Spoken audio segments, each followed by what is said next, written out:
All right, what is going on, everyone? And welcome back to Mets Weekly as we are live at this very moment on YouTube and on X for watch-along coverage of the Mets versus Pirates Game 1 of 162 opening day. But before we begin, make sure to subscribe to the Mets Weekly YouTube channel for live episodes of the Mets Weekly podcast following every single regular season series throughout the entire regular season. For those of you watching or listening on playback, you want to join the conversation in the future, make sure to turn on those post notifications to know when we go live. Make sure to follow Mets Weekly on X and on TikTok. Follow all of us individually. The links are in the description. So, without further ado, let's get into the opening day watch-along coverage. And you may notice that I'm here. I'm Carson. Hi. You may notice that Evan and Matt are not here. However, they will be giving you post-game coverage around 6:30-ish, depending on how the traffic is, because both of them are actually at the game at this current moment. So I am holding down the fort here on opening day. And, listen, I am not going to, reject anyone say, hey, don't go to opening day. Because, again, that is quite the energy that you definitely would want to be at. I went once in 2018, probably never again because the traffic was insane and it was insanely crowded. And I'm not the biggest fan of crowded places, even though I definitely am okay with them digitally. Either way, opening day, Mets versus Pirates. We've got Paul Skeens on the mound, the reigning Cy Young Award winner, against Freddie Peralta, the Mets' new frontline piece to their rotation. Plenty of excitement. A long offseason is done. Spring training is over. And we finally play games that count. Over here in the chat, we have Ilya Scarce in the chat. We've got BBA saying, I'm going to need a cronut. Send donuts. Yeah, listen, those. I don't know if we're going to have any donuts today, only because you have no Andrew here. But you just never know. Maybe a donut will make an appearance. I have no clue, but we will see. Either way, the Mets just about to get underway. We have absolutely no idea when first pitch is going to be because this game is obviously being streamed on Peacock, so you have absolutely no idea what the delay is going to be on opening day. We all know about the opening day festivities. I don't know if the player intros have been done. They're being done right now, and they just cut into the game. Great job. Great job here by Peacock already. Doing fantastic job, but I don't need to hear the commentary whatsoever. Either way. Like we said, looking for a different outlook, a different team, and this is definitely a new outlook for this team, as we all know. As of right now, it's a lot different of a lineup. We know that a lot of familiar faces are gone. And for me, I believe it was for the best, and they had to move on from a team that was underachieving pretty much every single year, from a team that could not make the postseason in back-to-back seasons, and also for a team that did not win a single division title. I mean, the record speaks for itself, and when you don't succeed, they had to move on. So either way, this new team gets a big test, and that being against Paul Skeens. We know how amazing Paul Skeens is. He is one of the best pitchers in all of baseball. The best in the National League, you can say, behind Tarek Skubal holding it down in the American League. And at this current moment, I mean, right now, we need to see a different identity with this team because I feel like it just got dragged out for a long time where it seemed like it was just, enabling this mediocrity, which was not, it wasn't good enough. It wasn't, especially with all the money that was put into these teams ever since Steve Cohen took over. Let's see. We've got NG saying we are so back 100%. It's on NBC in Connecticut. Okay.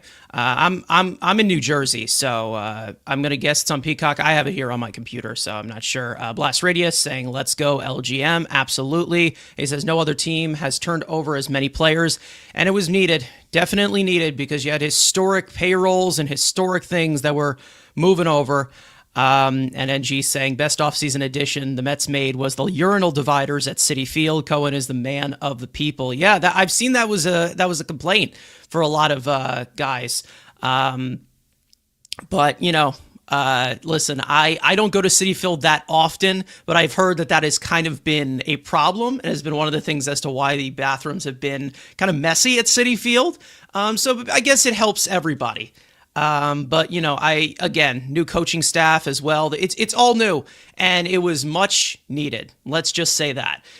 Either way, we can get into the starting lineups right here as I move over to the announcer voice. As for the Pirates, leading off, center fielder O'Neill Cruz, batting second, the second baseman Brandon Loud, newest addition through trade in the offseason. Batting third, the left fielder Brian Reynolds, likely, I believe, the longest tenured Pirate at this current moment. Batting cleanup, the designated hitter Marcell Ozuna from the Braves. Batting fifth, right fielder Ryan O'Hearn. Batting sixth, the shortstop Jared Triolo. Batting seventh, the first baseman Spencer Horwitz. Batting eighth, the third baseman Nick Gonzalez, and batting ninth, the catcher Henry Davis. And for the New York Mets, leading off, the shortstop Francisco Lindor. Batting second, the left fielder Juan Soto. Batting third, the third baseman for the first time Bo Bichette. Batting cleanup, the first baseman Jorge Polanco. Batting fifth, the new center fielder, Luis Robert Jr. Batting sixth, the designated hitter, Brett Baty, and we'll get into that in a second. Batting seventh, the new second baseman, Marcus Semien. Batting eighth, the kid, the rookie, making his debut in right field, Carson Benj. And batting ninth, the catcher, Francisco Alvarez. And like I said, with Baty at designated hitter, and I was talking about this a little bit on Twitter before this stream started. And listen, I'm not even going to go after Baty on this one, to be honest. I'm not. To be honest, I feel better about Baty right now going into this season than Vientos after what we have seen recently. And, that takes a lot for me to say, as we all know how I feel about Brett Baty. Never was the highest on either of them. Either way, with Brett Baty being the designated hitter, Mark Vientos, in his career, all time that he's faced Paul Skeens, which I think is two separate times. He is 2 for 3 with a double, and he is not starting. Brett Baty is the designated hitter. And to be honest, I do agree with that, to be honest, at this current moment, because, Vientos, as of right now, is on a short leash, and we expect Vientos to be on a short leash. But it really does show you, the confidence in Vientos at this current moment. Like, we'll see how long they're able to, they'll be willing to hold Vientos on this roster. We just saw them sign Tommy Pham. Earlier today, it was announced that they signed him to a minor league deal. Could that mean something for Vientos? Could that mean something for Jared Young?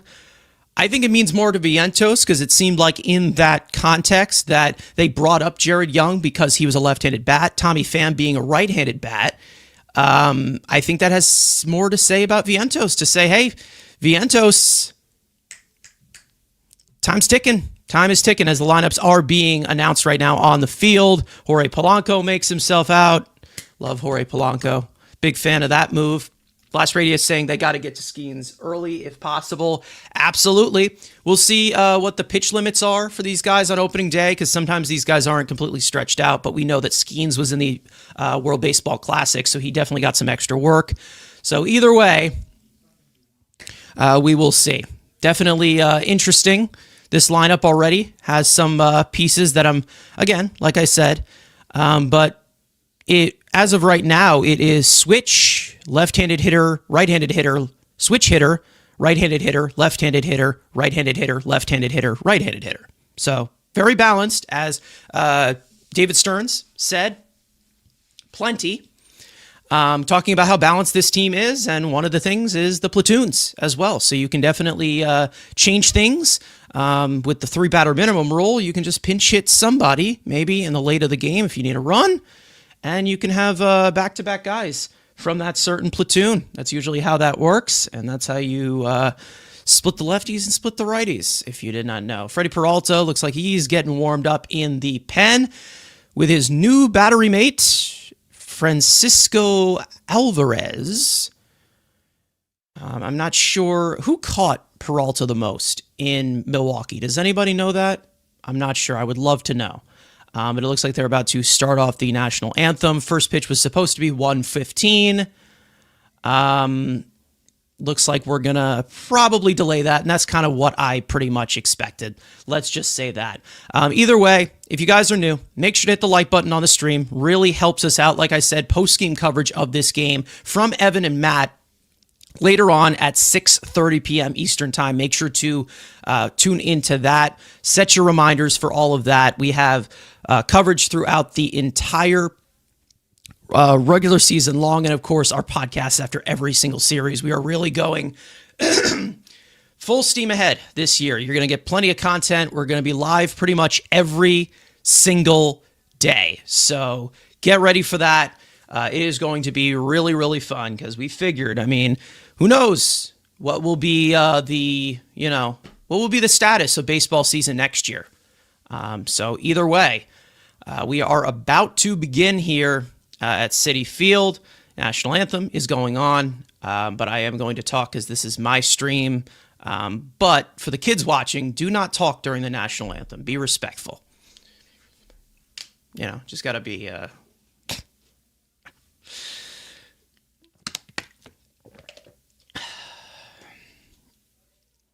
All right. So if there's anything, let me just check Twitter to see if there's anything else. Let's see. Some people are talking about, maybe a possible pinch hit home run from Vientos. So we'll see. What is your home run prediction for Alvarez? Well, if my co-host Frank was here, I'd probably say like 3 to troll him. But to give an honest answer, I'm going to go with, let's go with 26, because that would be his career high. I'm definitely confident in what we're going to see from Alvarez's bat this year. We know the main factors as to why we talked about it for so long, of that certain hitting coach that will not be named. We are turning over a new leaf. He is not part of it, and he's currently unemployed, which is actually pretty funny because he was considered as a managerial candidate 2 years ago, but I guess that's what happens when you ruin your reputation arguing with fans on Instagram. But hey, whatever. Leaving it in the past. It's we're like 2 minutes away from first pitch, so once that first pitch goes through, the 2026 Mets are completely underway. So Freddie Peralta will take the mound. I'm not sure how well this guy is doing with the national anthem because I do not have the sound on, but I think he's doing a swell job because he looks very professional. He's got a Mets jacket on, so that must be the sign of a professional, right? I guess. But either way, we're about to get underway here at Citi Field.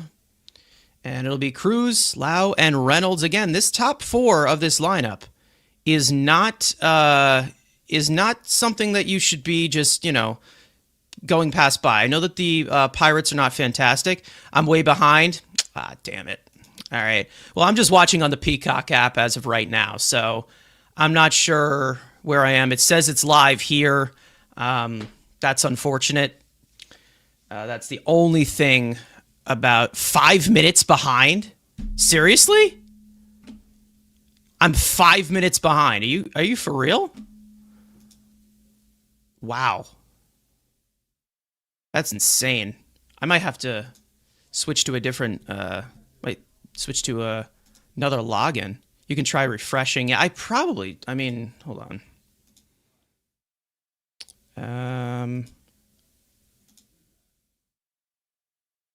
Let me see if I can do this.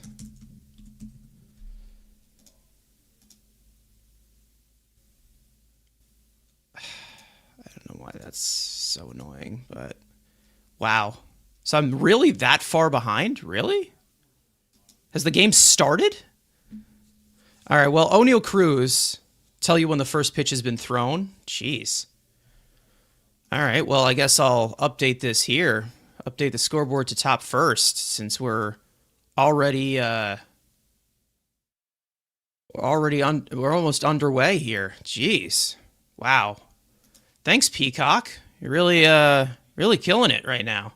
Really killing it. You cut into the intros, you know, you hijack Gary, Keith, and Ron for the first game of the season. Thanks, man. This is real. This is a nice setup you got here. Round of applause for Peacock in sarcasm. Round of applause. Unreal. But either way, how's everybody doing?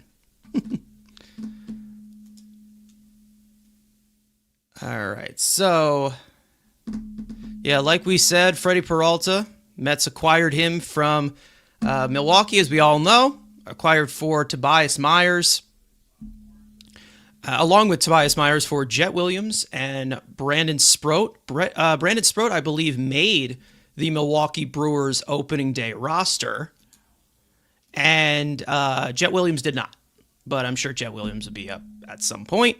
So, again, we will see. We will see. Yeah, O'Neal Cruz does have a home run in his career against Freddie Peralta. My friends are at City. I had to work, but I'm here for it now. All right, well, I'm going to give you as much commentary as I can. Hopefully, I'm not completely behind, as BBA here is saying in the chat.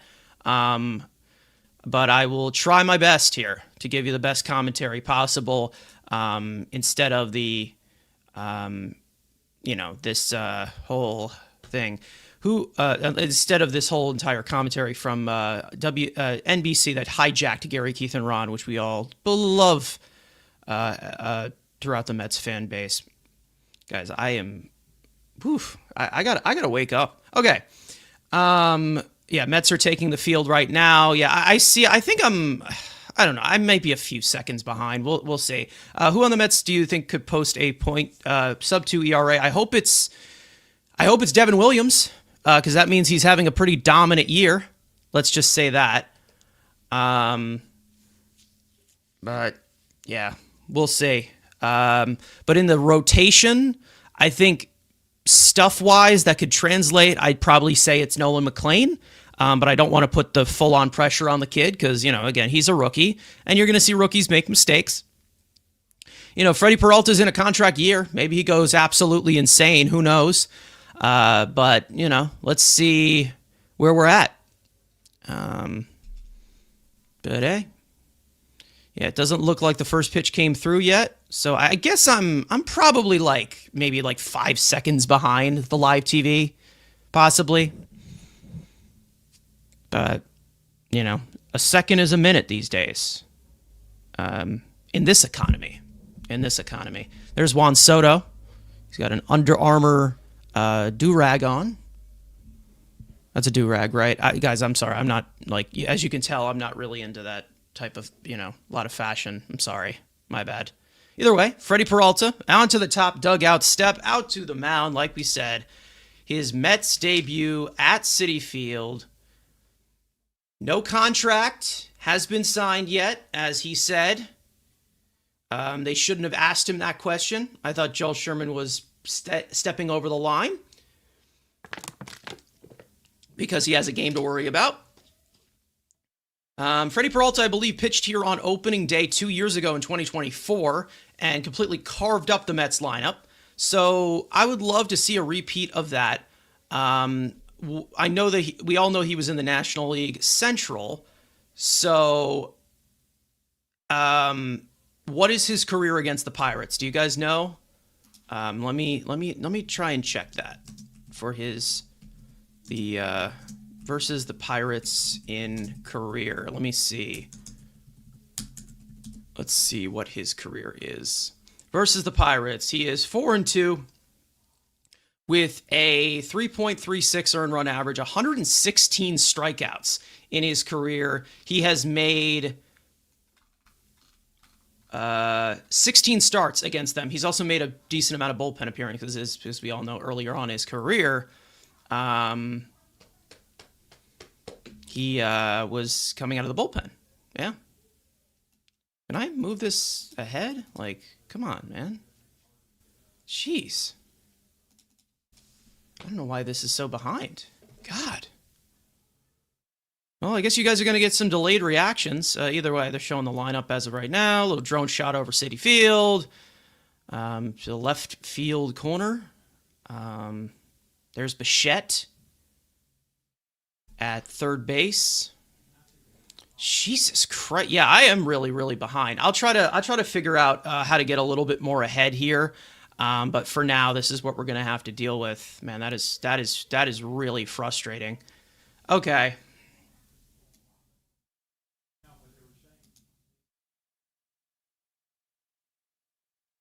That is really, really annoying.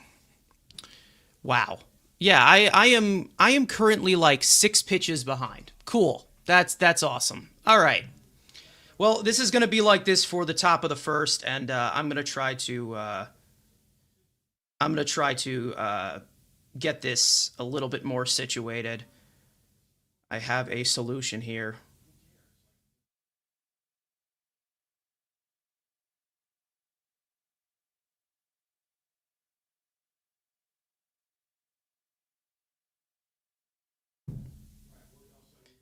All right.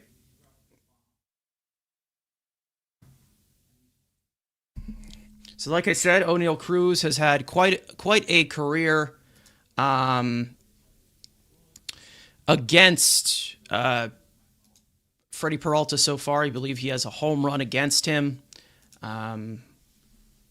But we will, again, we'll try to get this thing situated, guys. I don't know why this is so far behind. I'm even seeing like the advanced of it being live, and they're showing this live. That is so annoying, man. All right, well. All right. Well, first pitch from Freddie, even though you guys have seen this already, is swung on and missed, and it's 0-1.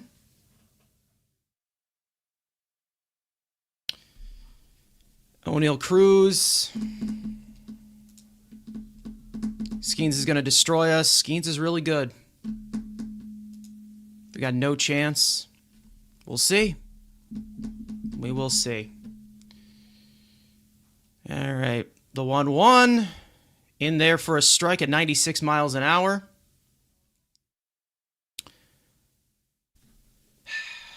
Wow, this is annoying. This is really annoying. Okay. 1-2. That one's low. Slider just missed. And it's 2-2.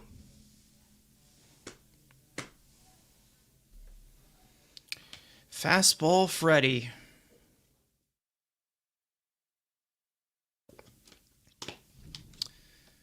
2-2. Lays off on that curveball in the dirt. And it's a full count to Oneil Cruz.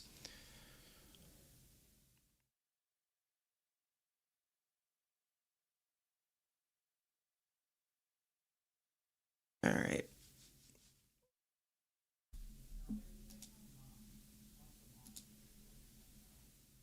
Three, 2. Fouled away to the left field seats.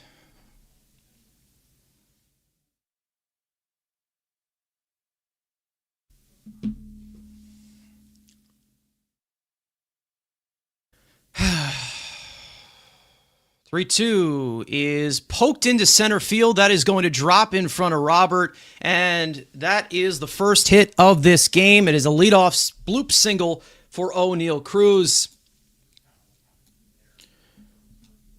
And looks like we're going to start from the stretch here for Freddie.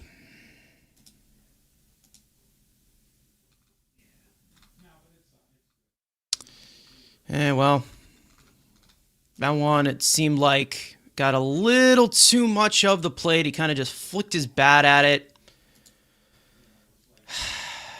It's whatever. It looks like Oneil Cruz is happy about that. Listen, All right. So here's Brandon Lau, who they acquired from the Rays. Rays obviously trading away their players. What else is new? Pickoff attempt, and O'Neill Cruz gets back there safely. All right. Come on, Freddie.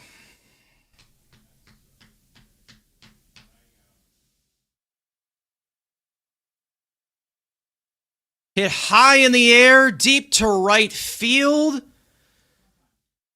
Oh, back goes Benj, and it is over his head and over the wall. 2-0 Pittsburgh. A 2-run homer for Brandon Lau to start off this game. Not the best way to start off Freddie Peralta's Mets career. And it is 2-0 Pittsburgh. That is not what you want to see. Obviously, you guys obviously saw that, I don't know, 5 minutes before me, because for some reason, this is something that Peacock has to do where they are 400 minutes behind. So that's kind of annoying. Either way, 2-0 Pittsburgh.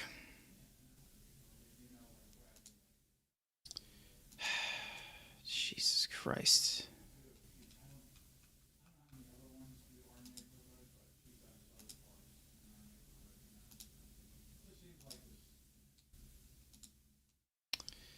Yeah.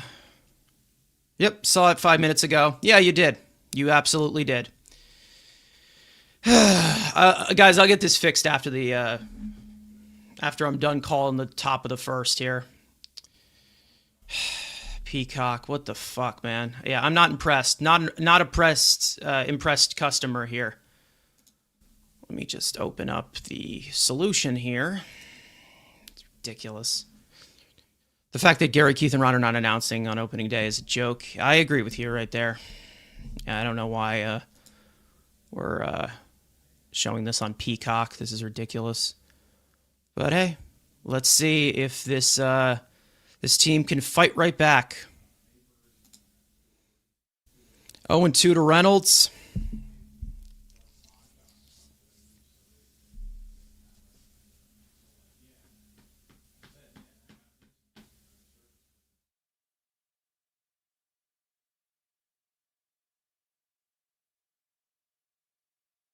Swing and a miss, and an ugly swing by Bryan Reynolds for the first out. There's a nice curveball in the back end there.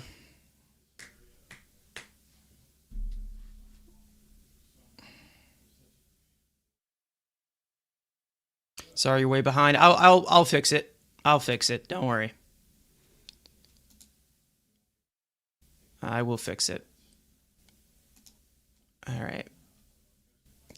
Jesus Christ. Here's our Marcell Ozuna. Takes the first pitch in there for a strike at 94 miles an hour. I've heard that Freddie has had his struggles in the first inning. So, I mean, maybe as the game goes on, we'll see. Swings and misses at a slider in the other's batter's box, and it's 0-2.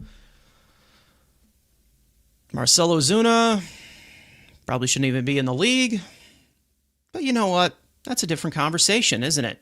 It seems like nobody cares. Swing and miss at a curveball in the dirt on 3 pitches, 2 away. So Peralta recovering well so far from that 2-run homer to Brandon Lau.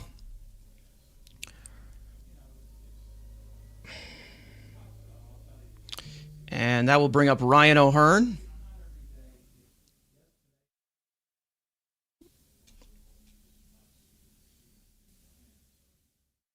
Swing and a miss at a high fastball, and it is 0-1. All right, well, Freddie, the 0-1, that one sits outside, and it's 1-1. Lindor is up right now. Cool. Sick. Thanks, Peacock. You're looking good. Looking good, boys. That one is outside. And it's 2-1.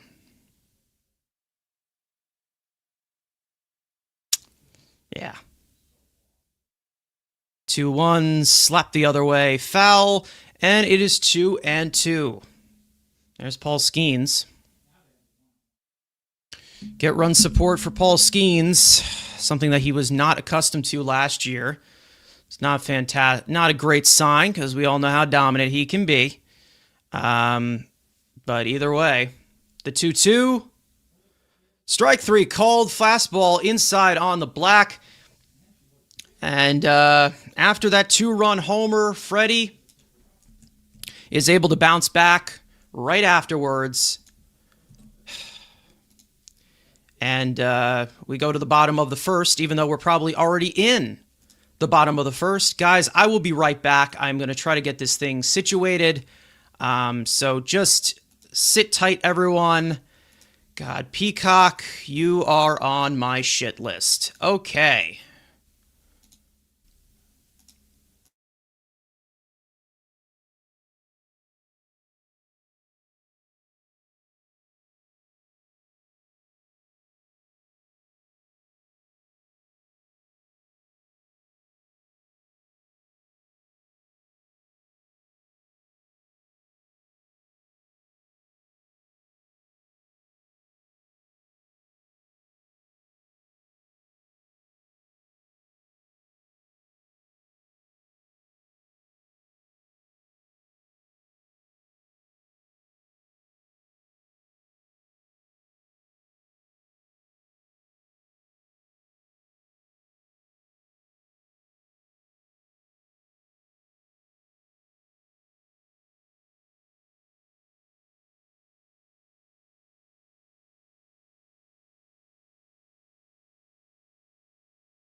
All right, guys, we are back.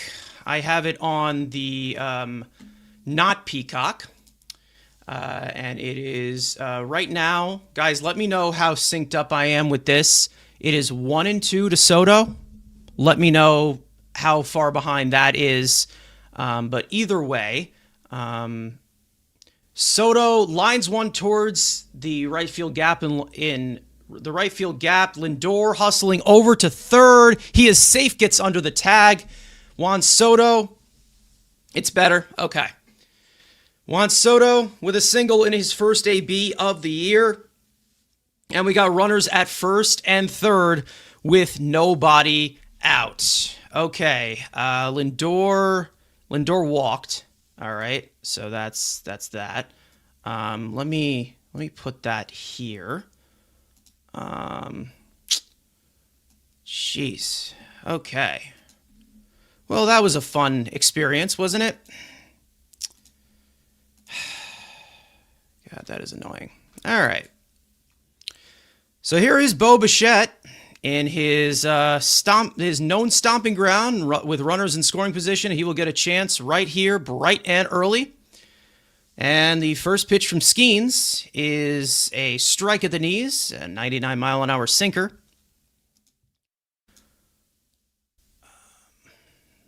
make sure I can do this. Okay. So here is your first test. All right, Bo, let's see what we can do here. We'll shift this over to here. Cool, cool, cool. That, don't need that. Don't need that either. All right. There we go. Okay. The 0-1 is in for a strike at fastball, and it's 0-2 to Bo. Bo, last year with Riss, 381 average. It's what he's known for. Coming in the clutch. Let's see if they can respond here. The 0-2. Emergency hack at a fastball that nearly took off his face. And we'll do it again. Paul Skeens, hard thrower. Not in the triple digits yet. So, I don't know. Take advantage of it. You got to hit him hard first. All right, Bo, let's see what we can get.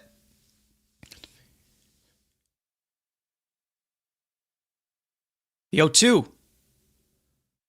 Popped in the air to right field. O'Hearn is there. Lindor will come home with the Mets' first run, and the Mets cut their lead in half 2-1. So sacrifice fly for Bo Bichette. That is his first run batted in of hopefully many of the season, and the Mets respond just like that. It's exactly what we want to see. Last year, we saw them go down, and they would just completely collapse without a fight. So to get a first inning run against a guy like Paul Skeens, definitely a lot more encouraging. Situational hitting, folks. It still is a thing, believe it or not. Here's Jorge Polanco in his first AB as a Met as well. Oh no, I'm about to eat your words. Hey, we were, listen, that was a rough first inning for us, so I don't know. Maybe there's going to be no pitching in this game. You never know. It's supposed to be a good pitching matchup. Maybe it's a hitting matchup. You just never know when you get to the ballpark. Pickoff attempt. Soto gets back there safely. As we all know, Juan Soto, a career high in stolen bases, 38 last year. Maybe he takes off here. Who knows?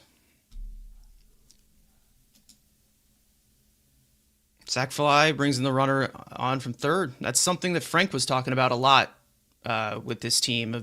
They rarely had sac flies. So to get the first run on that, I guess is improvement. The 1-0 is nubbed down the third base line, foul.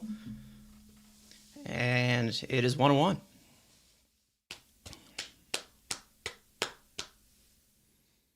There's Carlos Mendoza in his third year as the Mets manager.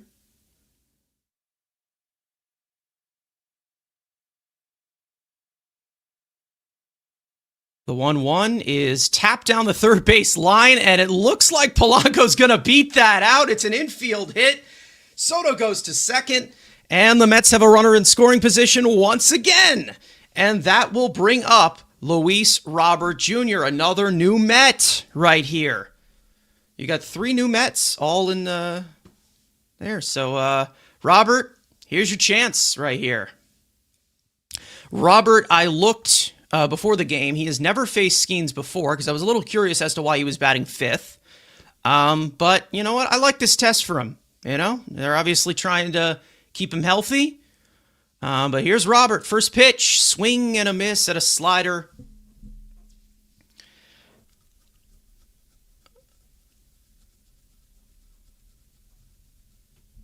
And it's 0-1. Sorry, guys. I'm still a little rattled from that whole Peacock experience. That one is outside sweeper that completely missed. 1-1. All right. Yeah, I saw a clown the other day arguing Cohen was horrible this season and we need power. No, we need players like Bo who hit for high average, get on base. Listen, I'm not the biggest hit for average guy. Like, I'm more of the... But the thing is that they needed a balance in that lineup. That's basically what they needed. They needed a balance in that lineup. And you're going to get plenty of power. I would much rather have, 15 to 20 home run bats throughout the lineup than 140 home run bat and then one we can pray that maybe hits 30 home runs. Like, I'd rather have more of the balance throughout the lineup. It's a team. One player does not make the team. So, again, that's what we got to see. We need to see your best players out there. It's emergency hack by Luis Robert, and he fouls it away. Is Soto and Lindor and Soto 30-plus homer, not enough power? And they're projected to have the fourth most home runs this year, actually, which is actually more than any Pete Alonso season. Sorry, I said his name. Cheeto Bear season. So, how about that? Robert, just turns on one too early on that. Fouled away into the left field seats. And we'll do it again. Yeah, he knew he had that. He was just a little too quick inside. It's okay, though.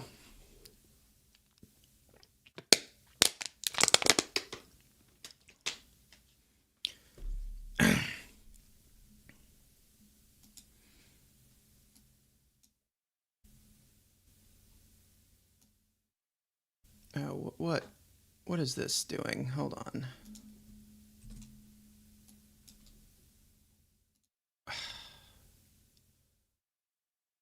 Yep, 25 pitches for Skeens. That's big. Yeah, Evan and Matt at the game. They are at the game. They will be giving you post-game coverage at 6:30. So make sure to stay tuned for that. 25 pitches for Skeens. Yep. The 1-2, that is away. No chasing from Robert. That'd be awesome. We don't get so much chasing. I would like for my graphics to not be a disaster right now. That is chop foul. And so we're going to have problems with the scoreboard too. This is okay. Yeah, we're having a fun day today, guys. This is great. This is we're having ourselves a great day. But hey, it's opening day. So, first game. Making Skeens work. Guys, ignore the scoreboard. That's incorrect. It is 2-1.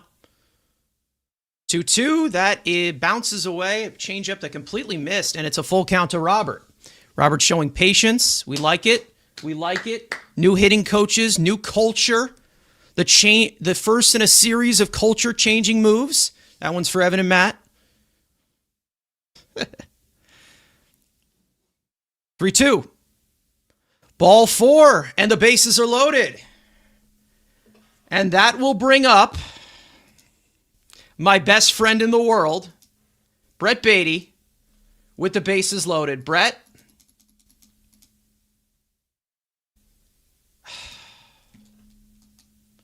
Brett, this is your time right here. Do something. You got Skeens on the ropes.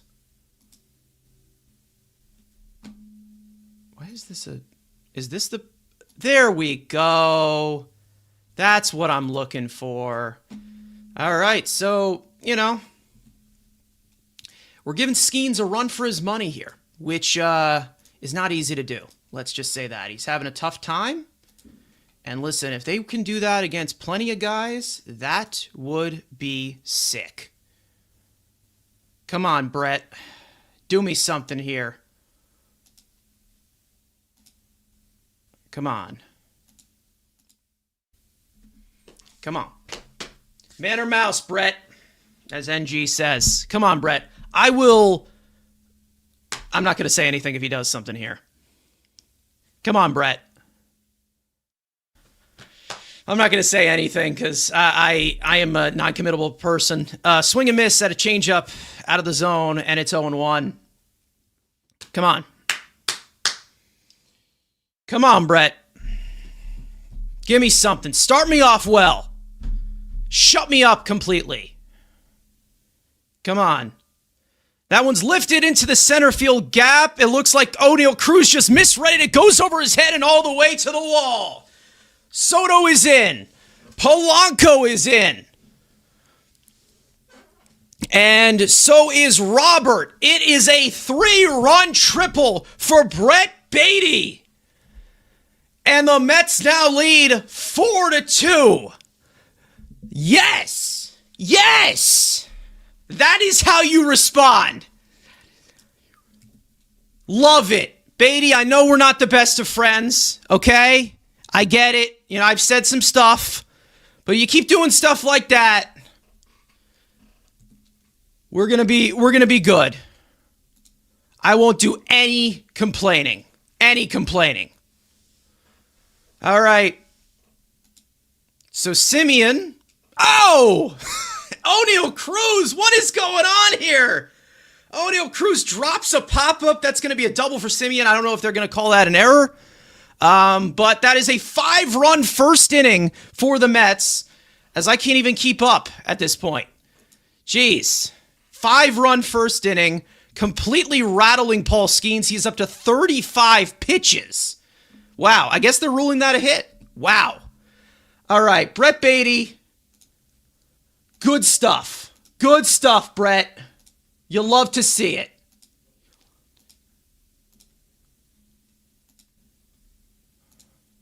Good stuff. Awesome. 5-run first for the Mets. Let me update it for you guys. Is that going to work? Oh, whoops. Hey, we are having a fun day so far. These streams are doing great. All right. Jeez. And Bench swings and misses. So he strikes out in his first Major League plate appearance. Listen. It's fine. All right? It's fine. Don't go nuts, people. And that'll bring up Francisco Alvarez. Oneil Cruz having a rough first inning. I mean, he did get a hit, but the Mets got him right back. Can this update, please? 5-run first against Skeens. Okay. That's great. All right.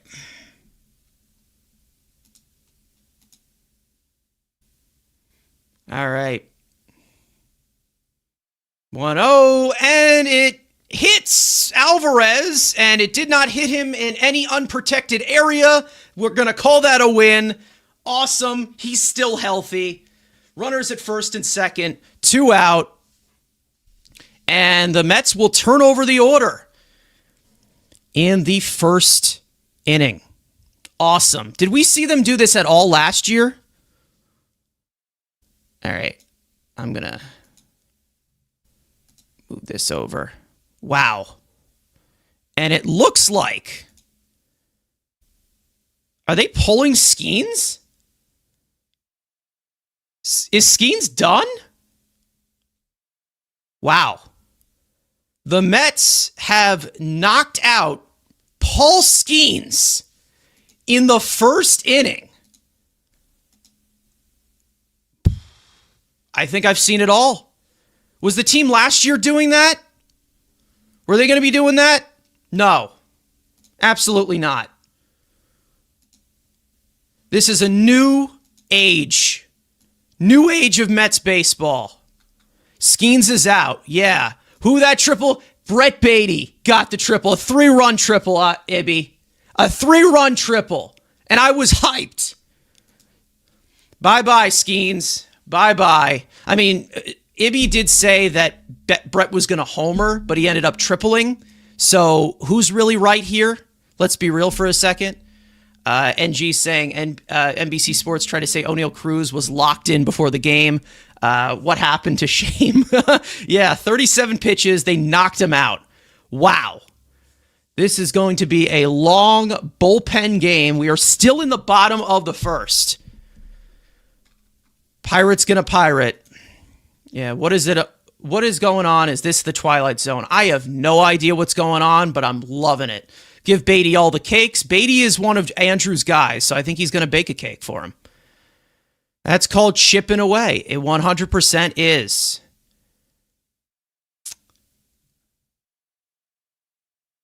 Props to Brett Baty. Shout out Brett Baty. Need a shutdown inning from Peralta? Absolutely. Definitely. He definitely settled in after that home run, striking out the next 3 batters.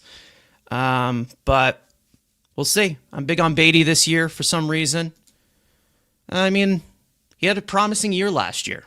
I mean, I make my jokes, and I'll, I'm sure there's people harassing me right now on Twitter, but you know what? I got a stream to do, so I don't give a shit right now. But great piece of hitting there from Brett Baty against Paul Skeens. 5 earned runs, tied for the most in his career. That is one way to make a statement. Former Met Yohan Ramirez is going to come in relief in the first inning. Bet you we didn't know that. Encouraging AB by Robert as well. Yep. Great ABs all around. And that first pitch from Yohan Ramirez gets to the backstop past Henry Davis, and the runners move up to second and third. And this nightmare first inning for the Pirates continues with the first pitch from Yohan Ramirez after Paul Skeens just got himself shelled out of the game. Yeah, this is some peak Pirates baseball right here.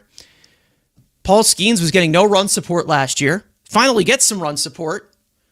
And all of a sudden, just like that, the Mets respond with 5 runs in the first inning. And Lindor is up with a runner at second and third. Wow, lots of excitement. Peacock's app pissing me off. Being behind on commentary. The 1-0 to Lindor is inside as Yohan Ramirez still has that crazy, awful control. Started by Bo Bichette. Absolutely. This is great pieces of hitting right here. This is awesome. We love it. You love to see it. You love to see it. 2-0 to Francisco, taken there for a strike at 97 miles an hour. Wow. Wow. How about that? Paul Skeens looks beside himself. I don't blame him. The 2-1. Lifted high in the air into shallow left field. Reynolds is under it, and that'll retire the side. But the Mets strike with 5 runs in the first inning. Started off by Bo Bichette. Brett Baty with the big hit, a bases-clearing 3-run triple. And then also some help from center fielder O'Neal Cruz, who had quite the journey out there in center field, misjudging the Baty triple, like we just said, and also dropping a bloop double for Marcus Semien. Either way, the Mets are up 5-2 after the first inning, and we like it. We do like it. I just don't know, man. I don't know. I was calling him out from the very beginning, guys.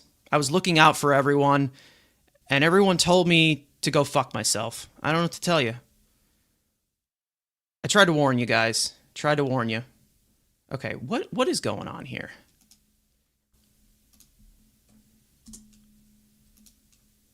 I don't know why this is configuring itself incorrectly.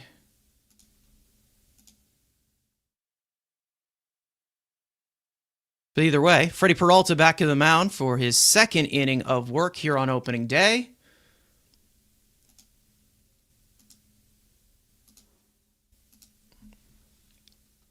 What a first inning, guys. What a first inning. Wow. That is what we like to see. You love to see it. You get punched in the face, you punch back even harder. Love it.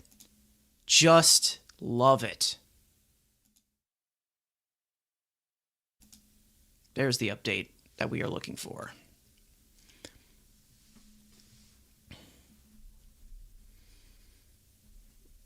All right, so will the hurt continue? Will the Mets continue their off? This was another thing. They would get up to these big bunches of runs, and then all of a sudden, they'd completely disappear. Beat up this bullpen. How about that? That would be awesome. Did not see that. New look team. Yeah. First pitch to Triolo? This is Triolo, right? Yep, Triolo fouled away, 0-1.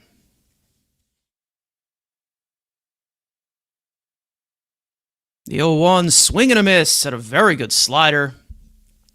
Gliding across the plate there from Freddie Peralta. And it's 0-2 quickly. Freddie Peralta, we know, gets ahead in the count very quickly. Makes quick work of guys, throws a lot of strikes. Challenged Brandon Lau and definitely cost him. But since after that, he bounced back with 3 strikeouts. Let's see what he can do here. 0-2. High fastball fouled away. We'll do it again. Yeah, they're showing Paul Skeens. I mean, how could this happen? How could you do this? How could the Mets do this? The Mets? They lost all of those players. They're not a better team. They're terrible. What is David Stearns doing? The 0-2. Outside and slider. And it's 1-2. It'll be Triolo, Horwitz, and Gonzalez. The little weaker part of the Pittsburgh lineup. Definitely a top-heavy team. 1-2. It's a fastball outside. Alvarez couldn't frame it there at the end. And it's 2-2. Oh, there's Adam Ottavino. Wow, he's back home. Ottavino's back home with the Mets here. Don't need to hear that. 2-2. Dot. Fastball. Right down the pipe. 4 strikeouts for Freddie Peralta. 4 consecutive strikeouts for Freddie Peralta as well. 1 down. And that will bring up Spencer Horwitz, the first baseman for Pittsburgh. Adam Ottavino is a lot more entertaining when he's on mute. Anybody realize that? First pitch from Freddie is a fastball. In at 0-1. He's finding his groove. They have made errors that lead to runs, but that was hard contact when it mattered. Absolutely. Grounder to Simeon, the multi-time Gold Glover. Shovels it over to first. 2 down. Peralta making quick work. And nice catch there by Polanco. That was amazing, you know? There's only one first baseman that can do that, so I'm surprised. Only one. There's only one, and he's gone. My dad giving an update in the chat. Everyone say hi to my dad. 2026 earned run average for Paul Skeens is 67.50 for the season. How did the Mets score runs? They scored it with a Brett Baty 3-run triple. You had a sac fly by Bo Bichette, and then you also had a screw up by O'Neal Cruz in center field again. I'm saying it loud and proud. That was awesome. All right, that was perfect hitting by Brett Baty. Lifted the ball, did the most damage against Paul Skeens. Alvarez charges a little nubber in front of that. Wow, nice throw by Alvarez. Strong there. He needed to turn his complete body, and that will retire the side. A 1-2-3 inning for Freddie Peralta after that 2-run homer. And we go to the bottom of the second. 5-2 Mets. Wow.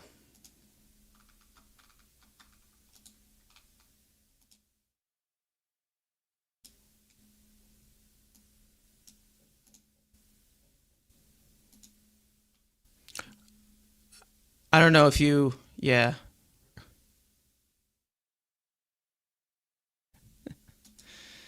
All right. I wish there was just a better way to do this, but there is not. Unfortunately, we just got to keep saving. Tony's saying, I'm at work listening to you. Can't really comment much because I'm trying to get out of here. Best of luck to you, bud. Appreciate it. Absolutely. Tony's been in our streams recently. He's been showing a lot of support to the channel, so shout out to him. And then, of course, Anthony Rivera. Shout out to him as well. He had a show that I want to apologize. I actually want to apologize to Anthony I tried to promote his stream at the end to like direct everybody to his stream because he had his show on afterwards. But I just completely forgot to do it. So if you guys have not checked out the latest Subway to Shea, I actually am halfway through it. I watched it on replay. I'm halfway through it. And I believe, yeah, Ant's great too as well. Plenty of great content creators in this space. Plenty. Yeah, yesterday I was talking in our creator chat. Till Mets do his part, obviously they usually do it at 5:30 on Wednesday. Our show was, an opening day preview with Max Goodman. Shout out to Max Goodman as well. Ours was at 7:30, and then at 9:30 was Subway to Shea. So we all stacked those shows on top of each other. Did not plan it at all. And I told them, I was like, nice work, boys. We did it. We totally did not. We did not coordinate that whatsoever, but we 100% did it. So everybody got the stage. Everyone got to eat. It was a great day yesterday to preview opening day. And now here we are, watching the Mets succeed as a team. Juan Soto leads off the bottom of the second. First pitch from Ramirez sits high. 1-0. The 1-0 is bounced to first base. That's a fair ball. Slowly rolling to first baseman Spencer Horwitz. He steps on the bag. 1 down. All right. So Soto is 1 for 2. He is no longer batting 1,000 on the season. That's a little concerning, isn't it? A little concerning. I don't know how to feel. Here's Bo Bichette. 1 out and nobody on. Yohan Ramirez played a decent role, I'd say, on the Mets 2 years ago. He threw behind Rhys Hoskins when nobody else would. He got suspended, forfeited the roster spot. That's not great. First pitch to Bo Bichette is in for a strike, 0-1. But yeah, Yohan Ramirez, I don't remember his tenure here fondly. The 0-1, that one sits high. Count is even, 1-1. Hi, dad of host. Yes. J-Tech, I see you're a Rangers fan. I'm a Rangers fan as well. The two usual hosts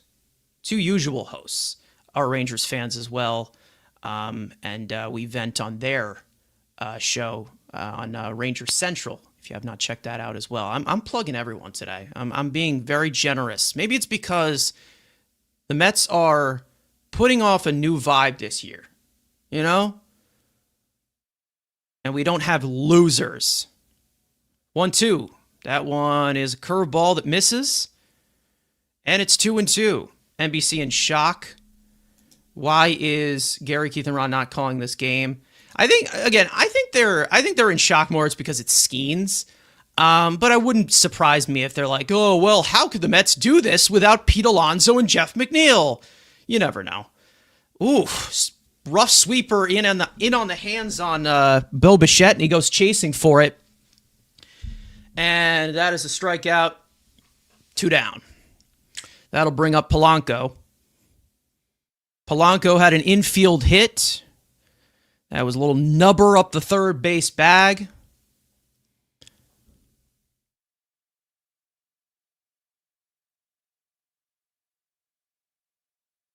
So he's 1 for 1. First pitch is a curveball that sails across around the strike zone. 1-0. 5-2 here. I guess in the booth is Neil Walker. Neil Walker and Al Leiter. You know what? That's not that bad of a duo right there. I don't know about Adam Ottavino, but 1-0. That is another breaking ball that completely misses. 2-0. Yep. He had to go. Absolutely. 100%. I ain't disagreeing with you.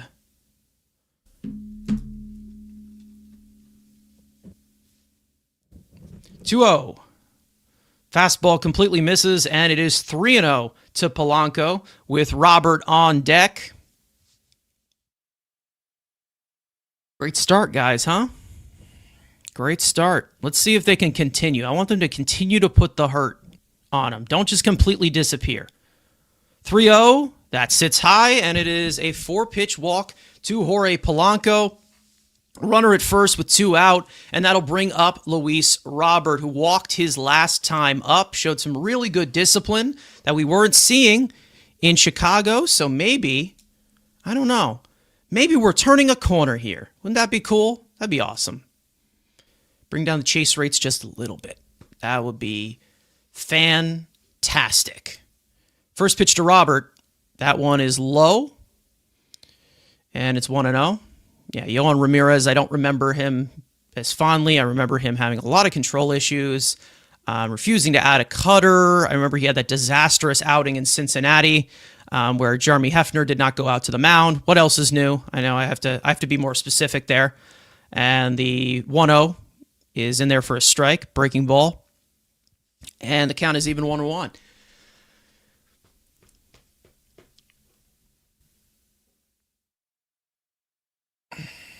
Polanco with a slight lead off first. Pickoff attempt. Gets back there safely. Nobody has attempted to steal yet. Obviously, we know Anton Richardson no longer the first base coach for the Mets. He is now with the Atlanta Braves. And Gilbert Gomez, who was the manager of the Brooklyn Cyclones, managed them to a championship in High A. That one is grounded to shortstop. Triolo charges it, throws onto first, side retired. So the Mets get a walk, 1 left, do not score, which sucks. But end of 2, 5-2. New York Mets over the Pittsburgh Pirates on opening day.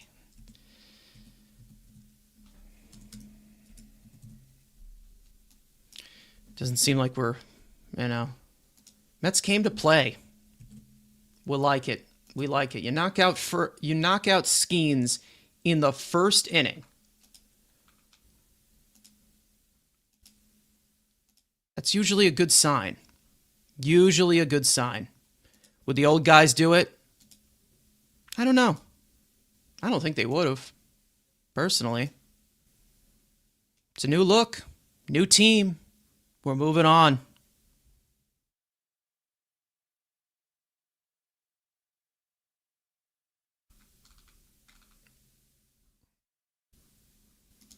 All right. Freddie Peralta. He is at 30 pitches through 2 innings, which, it's all right. I don't know where they're going to cut it off. It probably will be like 85 pitches since it is opening day. Henry Davis will lead off for Pittsburgh. O'Neal Cruz, and then Brandon Lau, who, of course, is responsible for the 2 Pittsburgh runs so far in this game, in for the top of the 3rd. And like I said, if you guys like what you're seeing here, again, I am not the usual play-by-play guy for this. It is usually Matt. Evan and Matt are currently at the game. They will be giving you post-game coverage at about 6:30 tonight for this game, which is going good so far. Going good. Either way, for those of you right now in the chat, make sure to hit the like button if you haven't already. Subscribe, turn on those post notifications. Looks like we have a 1987 throwback here of Mets versus Pirates. There's Gary Carter. Not sure what that was completely. I wasn't born for it, so I can't really talk about it by experience. But you know what? Henry Davis leads off, takes a fastball outside. 1-0. That one is fouled off, and the count is even 1-1. Slider that kind of chipped his bat. Looks like he's getting a new one. Freddie Peralta, got to see him work a little bit quick. Maybe a little bit quick inning here. Maybe get out another inning of what he's projected to do. I think at this point he's gonna probably pitch into the 6th inning at this rate, at the rate that he's going here. 6th inning maybe. 5 1/3 at the rate we're going, typically. But great start here. Great start.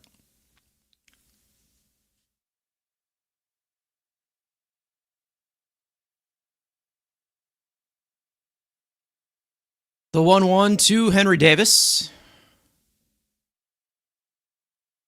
Ooh, I would challenge that. That one is a fastball that apparently just missed. And apparently it was not a call that was sold. Okay. 2-1. Fastball in. That was grounded to third base. Bo Bichette wide throw.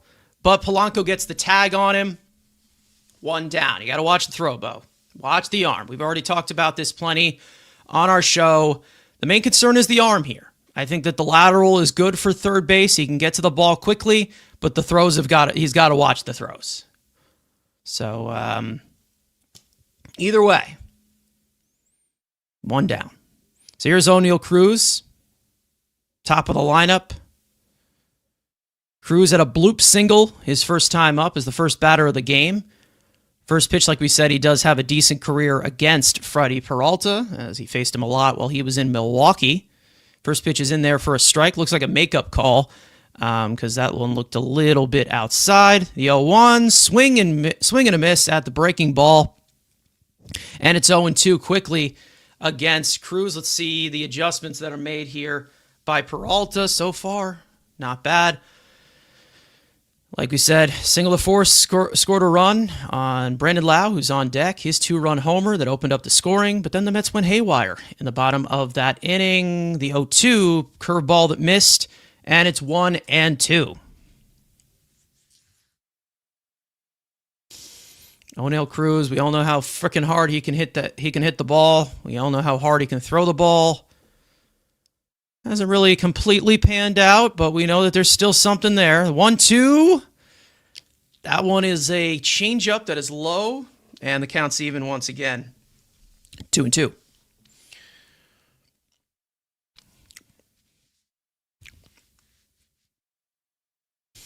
All right, Freddie. The 2-2. Checks his swing. Did he go? No, he did not, and it's a full count. All right, so the pitch count getting... he held up. I think he held up. That was close. Appeal, no swing. Thanks for that graphic, NBC. Didn't see that the umpire went like this. Thanks. Yeah, I'm not impressed with this Peacock broadcast. Full count, slapped, foul to the left field seats. We'll do it again.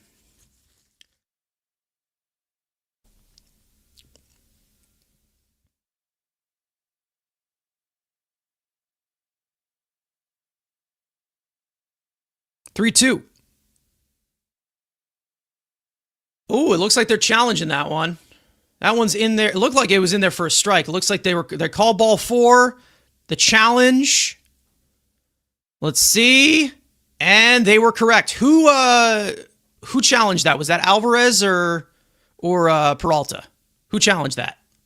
But that is a strikeout there. So that is the 5th strikeout of the day for Peralta. We like that. We like that.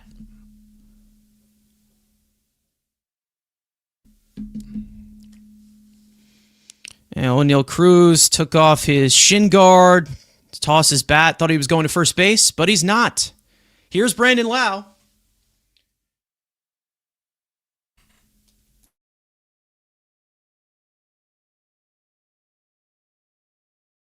Lowe, his last time up, opened up the scoring. Lowe lifts one in the air to right field. Back goes Benj at the track, at the wall. It is gone into the bullpen.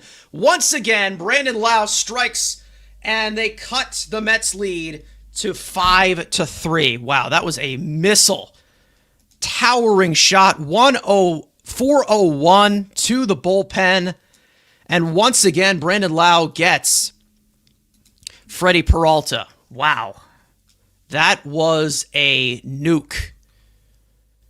Dear Lord. Okay.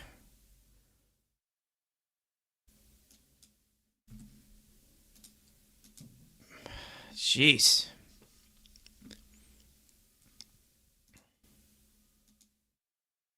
Here's Reynolds. First pitch is in there for a strike at a fastball, 95 miles an hour. Wow. Okay. Brandon Lowe. I know that the Mets were kind of interested in him. They ended up with Simeon, obviously.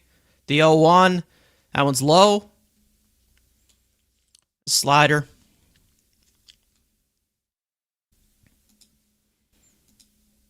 Lots of scoring today. Lots of scoring. Lot of scoring. That one's blooped to left field, and that is going to fall fast, but it's going to be cut off by Soto in left field to hold him to a single. Nicely done by Soto. And that's the 4th hit of the game for Pittsburgh. All right, well, can't win them all, right, guys? Can't win them all.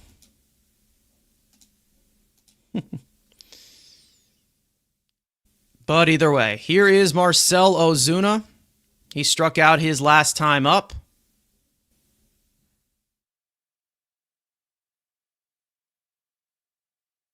First pitch in for a strike at 96 miles an hour. Velo is definitely up for Peralta. He seemed to have a little bit of a velo spike down in spring, but looks like there's some adrenaline here. Fastball Freddie is throwing his fastballs. That one's outside. 1-1.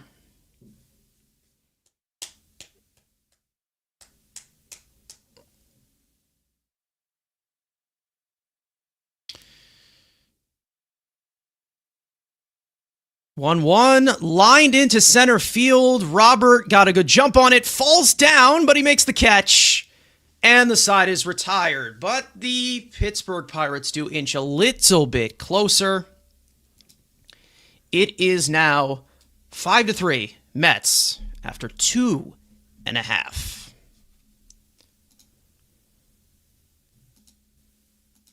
All right, well, I guess we're going to have to get into a slugging match. I don't know. But we will see how long they push Freddie Peralta. Definitely giving you a high volume and strikeouts here. Getting hit hard a little bit. But we will see. We will see.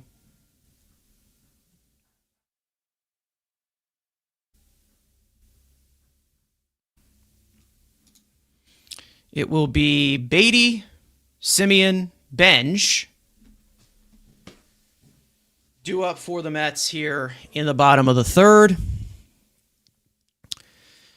All right, well, listen. You can't have them all, I guess. Freddie not looking sharp. Freaking Lau, man. Wow. Always that one player, I know. Yeah, good challenge there by Alvarez. Yeah, not the best pitch. I think Freddie's missed with a few so far. Not ideal. However, he's got his offense to back him up right now. Let's see if let's start to attack once again. Let's keep going. I don't want to just see one bunch of runs in the first inning. Let's continue this. Continue the adjustments. I know Skeens is out of the game. It's a new pitcher, but this is Yohan Ramirez. We know how bad he is. Let's be real for a second. All right.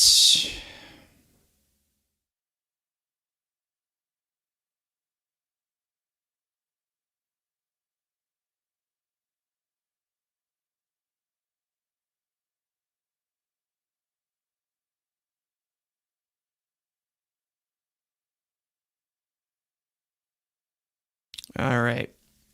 Give me some more runs. That's all I ask. And San is agreeing here in the chat.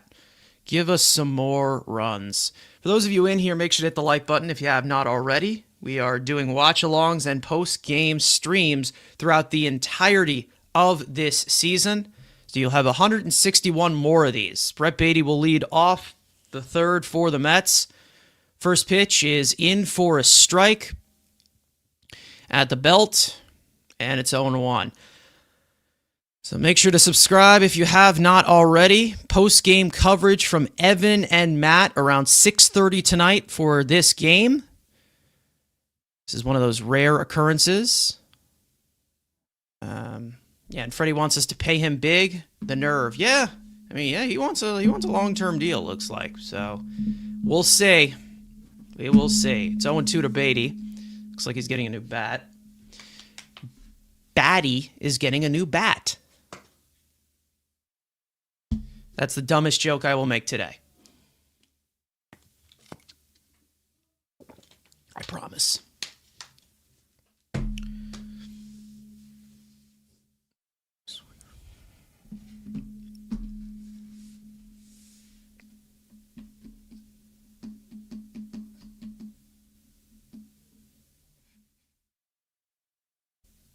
The 0-2 sweeper sits high, and it's 1-2. Beatty, of course, had that 3-run triple in the first inning where the Mets completely batted around. Good way to start the season for the, what is this? This is its third year now? Third year in the majors, third full year in the majors. Fourth? Third. 23, 24. Fourth.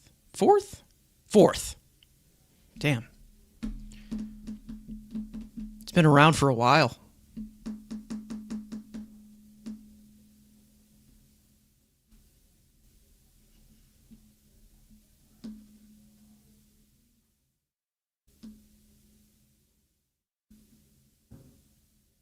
One, two to Beatty. Fastball high, and the count's even 2-2.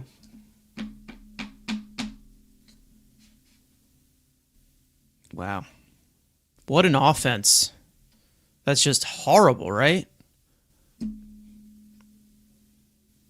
2-2. Fouled away on the fist, and that'll go out of play.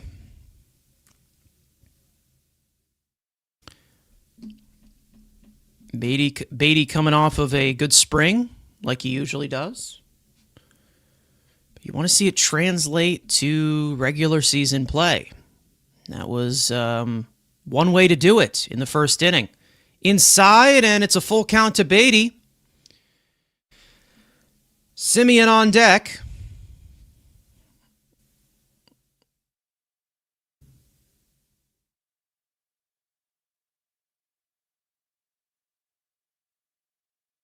Three-two, swing and a miss at a high fastball. And he strikes out Beatty. One down. And that will bring up Marcus Semien, who I guess, are we counting it as a hit? I guess, right? Semien is 2 for 2. Or excuse me, 1 for 1. What's his name's 1 for 2. Semien is 1 for 1 on the day. He had an RBI, so I guess we're calling it that, on a dropped pop-up. First pitch to Semien is in there for a strike.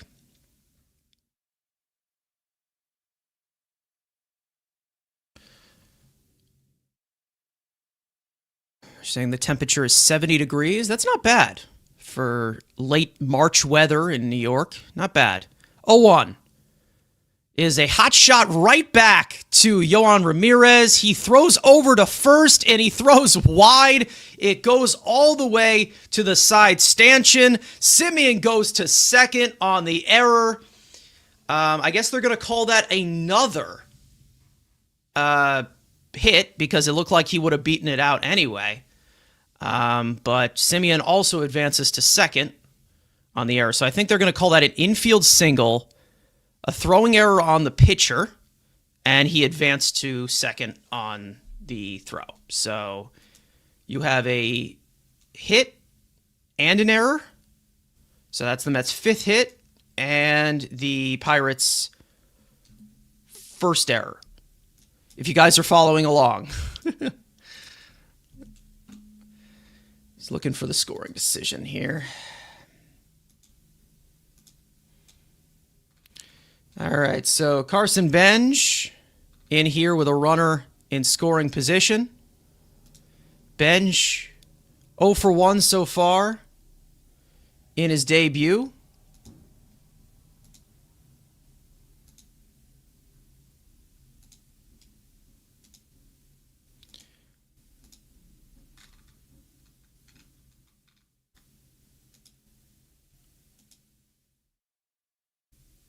The 1-0, big swing at it, foul tipped it right in front of the catcher. 1-1.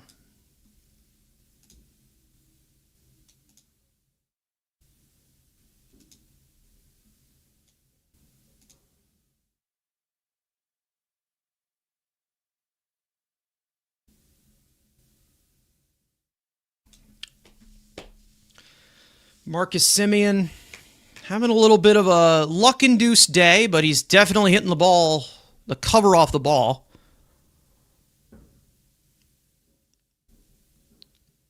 One to Benj. That is a breaking ball that bends in there for a strike, and it's 1-2. Benj, of course, the first-round pick back in 2024, made the opening day roster after a fantastic minor league season last year. Didn't do much in AAA, but he made the roster out of after a great spring training. That one's fouled away. There's Carlos Mendoza. They're showing them as Yankees. There's Neil Walker as a Yankee. Okay. Cool. Connections, guys. Connections. They saw each other and knew each other for 1 year.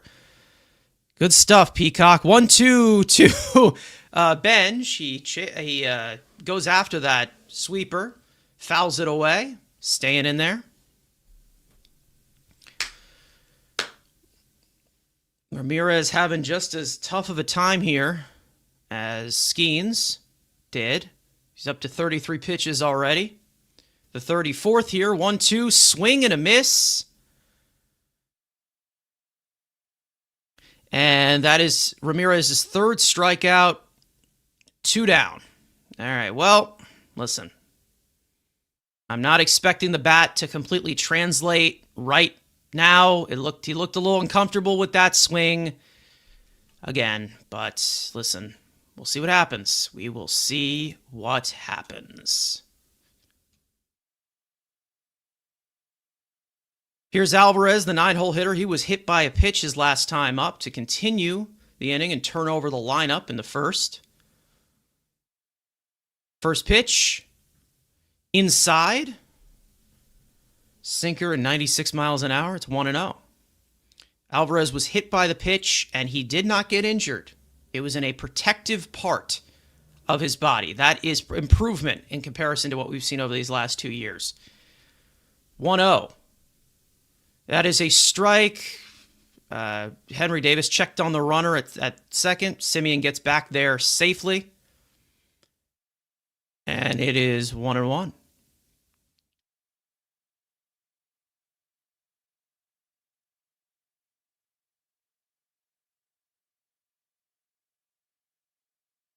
One to Alvarez. Lifted high in the air to left field. Not deep whatsoever, though.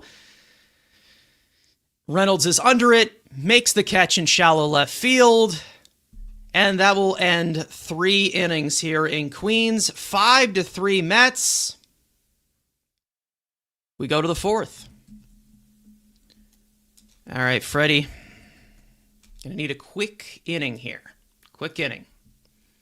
That would be nice. We'd appreciate it. Please and thank you.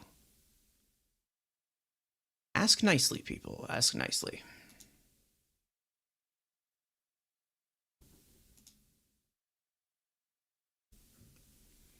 It will be O'Hearn, Triolo, and Horwitz due up in the 4th for the Pirates. Whoops.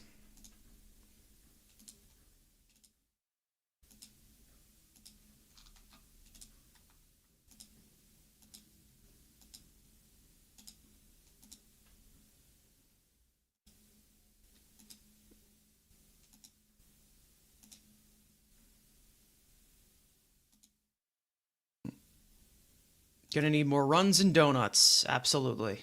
100%. Yeah, I don't think Andrew's available right now, but maybe he's having donuts at this current moment. You never know.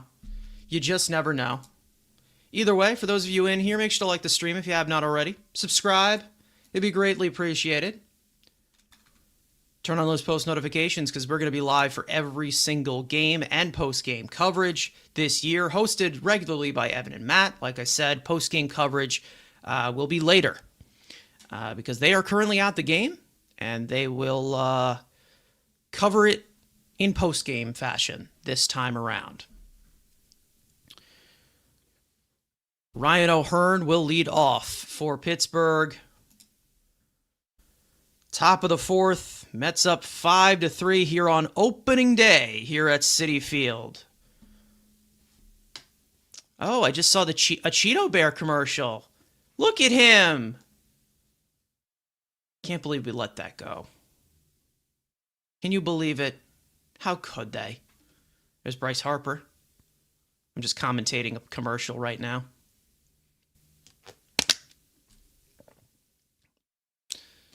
Cheeto Bear looking cute in that Orioles jersey. They're interviewing Carlos Mendoza in the middle of the game. Don't we just love when they do this? Third season as a Mets manager. 20 games over 500 as a manager. So that's good, right? But we've seen plenty of slow starts. First pitch, grounded to Peralta. Grounded to Polanco, excuse me, 2 P words. Grounded to Polanco. He steps on the bag himself, calls off Peralta, 1 out. Looking at Robert, he's got a 88 chain around his neck, similar to what Cespedes had. Didn't he have the 52? So channeling his inner Cespedes, maybe? Just don't get chased by a wild boar. First pitch to Triolo is a strike. 0-1. Peralta had 51 pitches. Like we said, it would be ideal for him to pitch into the 6th inning. The 0-1. Slider misses. Count is even 1-1. All the Mets scoring happened in the 5th inning against Pulse in the 1st inning. 5 runs in the 1st inning against Paul Skeens, knocking him out very early.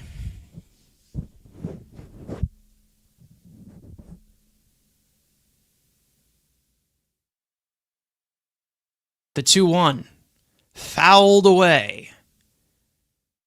And the count's even 2-2. Freddy Peralta, as they're showing a graphic on the screen, is one of 2 pitchers with 300-plus strikeouts in each of the last 3 seasons. Dylan Cease is the other. Dylan Cease got a big 8-year deal from Toronto.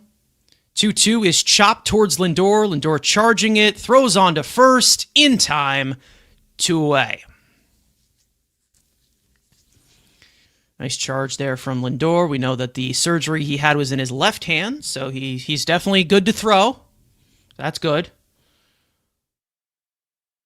I don't know if he felt a little pain with that ball going into his palm, obviously, because that's the catching hand. But we'll see. Listen, there's gonna be some rough ABs from Lindor. I'm totally expecting that, but we all know the reason as to why.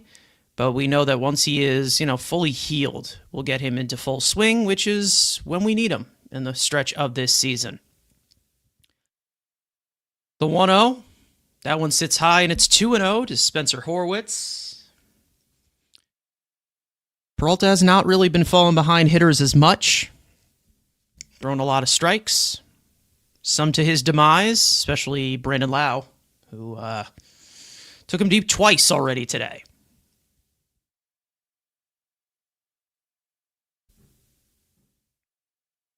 2-0 from Freddie to Horwitz. That one is lifted in the air towards shallow left field. Soto is under it. Side retired. A 1-2-3 inning for Peralta. Definitely needed that. Middle of the 4th. It is 5-3. New York Mets.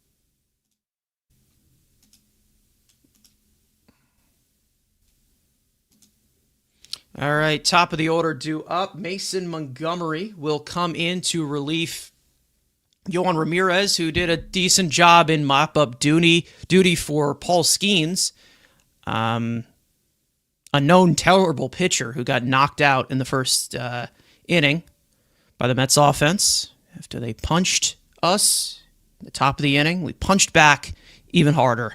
That's what we liked. That's what we like to see. Something we didn't see that much last year, may I add. And I'm going to continue to say it.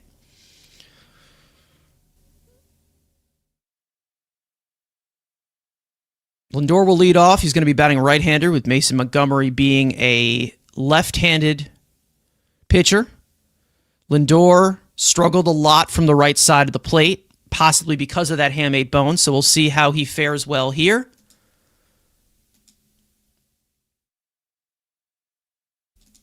Just trying to make this as live as I can here. Let me switch this over so it's always on. There we go.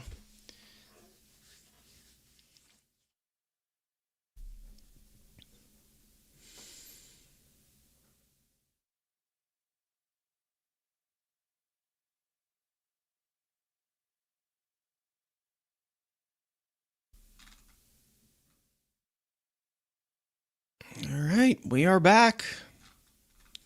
Like I said, Mason Montgomery is going to come in. Third Pittsburgh pitcher already. Start off the bottom of the fourth. Francisco Lindor will lead off. Lindor, as we all know, laboring a little bit with that injury, like we said, to his hand. Might affect a little bit of his power to start off the season. But listen, we're willing to wait for it, as long as you also have this deep lineup and you see what they're doing right now, they're going to be just fine. Montgomery misses with the first two pitches, and it's 2-0 to Lindor, with Soto on deck and then Bichette here in the fourth for the Mets. 2-0. That 2-0 is inside. Fastball, 97 miles an hour. And Montgomery falls behind 3-0 on Soto on deck. 3-0. That is a letter-high strike. And it is 3-1. Be interesting to see, again, what is the leash going to be on Peralta? 3-1, that one's outside, and that is the second walk of the day for Francisco Lindor, trying to contribute anywhere that he can. Again, like we said, with that surgery, we'll see what the production looks like to start off the season. It may be a little bit slow, but you can get you a walk, swipe you a base as well with the speed he's got.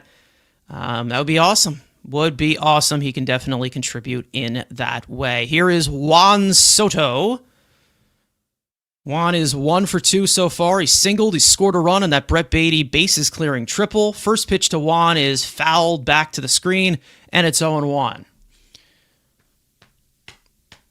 Juan Soto in his second year of a 15-year contract that he signed with the Mets last offseason. First year did not go so well for the team. His MVP candidate finished third. Definitely not the, Juan Soto levels for a majority of the season, even though he almost had a 40-40. Isn't that weird to say, that he almost had a 40-40 season, and it still was not the best that you possibly could have saw from Juan Soto? That's how amazing of a player he is. The pitch, swing and a miss at a heater in the bottom part of the zone.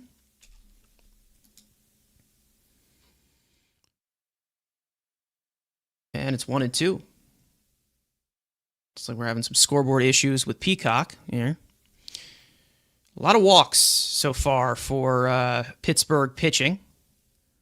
They've walked 4. They've hit a batter, I believe, and they had 2 infield screw-ups. So self-inflicted wounds right there. But the Mets are taking advantage. That one is chopped foul. Still 1-2. I know this Mason Montgomery guy can throw some heat. He can touch, almost triple digits, I'm pretty sure.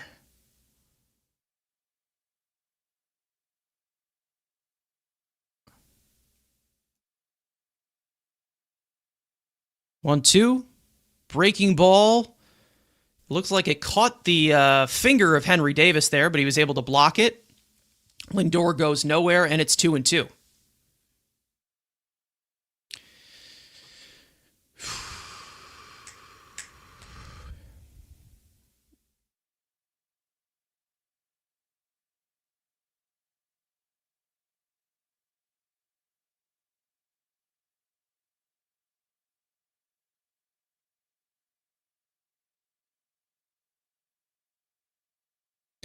The 2-2. Fouled away, and we'll do it again.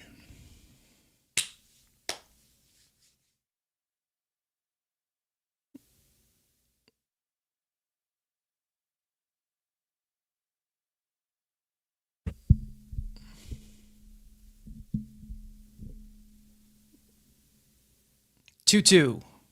That one is low, and a full count to Soto.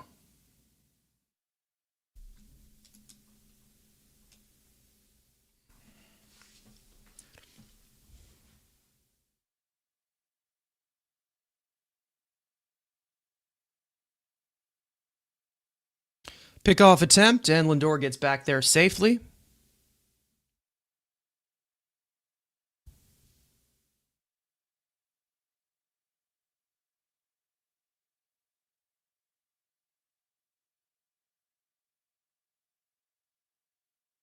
And that's ball 4 to Soto. Back-to-back walks to start off the fourth for the Mets, and that'll bring up Bo Bichette, the RISP king, the situational hitting king.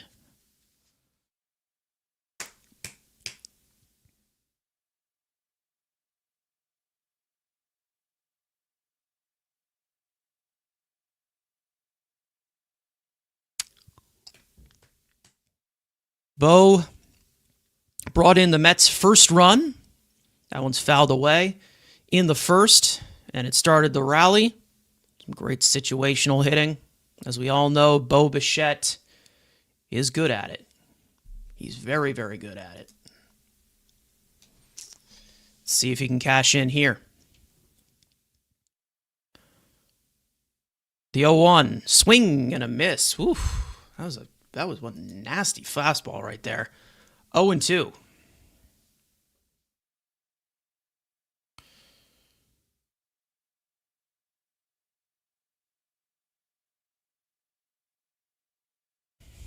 Oh-2 on the way. Swing and a miss at a high fastball, 99 from Montgomery. And that's one away. And that'll bring us to Jorge Polanco. Polanco had an infield hit his first time up. He walked his next time up. Let's see what he can do here, this time from the right side. So his first right-handed hitting plate appearance as a member of the New York Mets. Ooh. It's exciting. Runners at first and second with one out. Polanco steps into the box, does a little shimmy.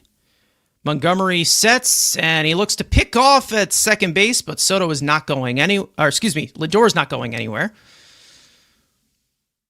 Lindor dives back in there head first. Pretty sure with the right hand. First pitch to Polanco is in the dirt, stopped by Henry Davis. Runners go nowhere.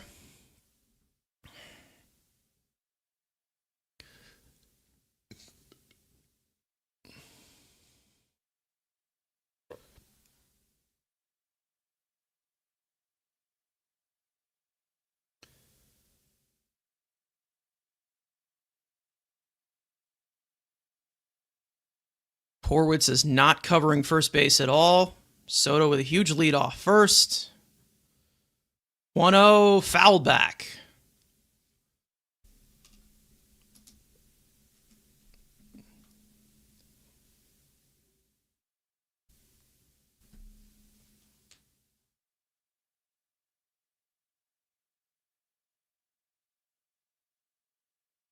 One. That one is outside. Fastball 2-1. Luis Robert on deck.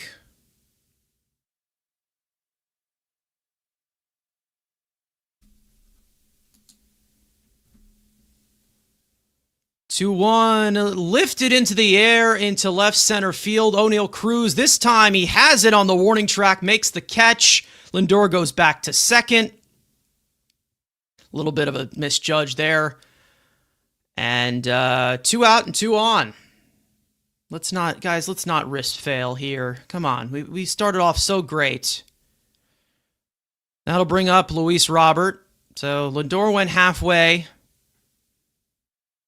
and does not advance.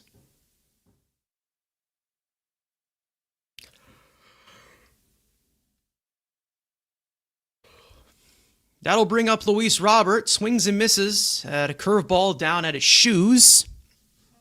0-1. O'Neal Cruz having some difficulty in there that first inning defensively, but he makes the catch there. So there it is. The 0-1 checks his swing. Did he go? No, he did not. I hate these one-and-done innings. Can they score more runs? Yes, I would love for that to happen. That would be awesome, wouldn't it? Yeah, that was another tendency they seem to have, but, we'll see here. 1-1, swing and a miss. 1-2. This Montgomery guy's got some good stuff, man. He's a little wild, but he's got some good stuff. The 1-2. Just got a piece of it, and we'll do it again. Come on, Bobbert.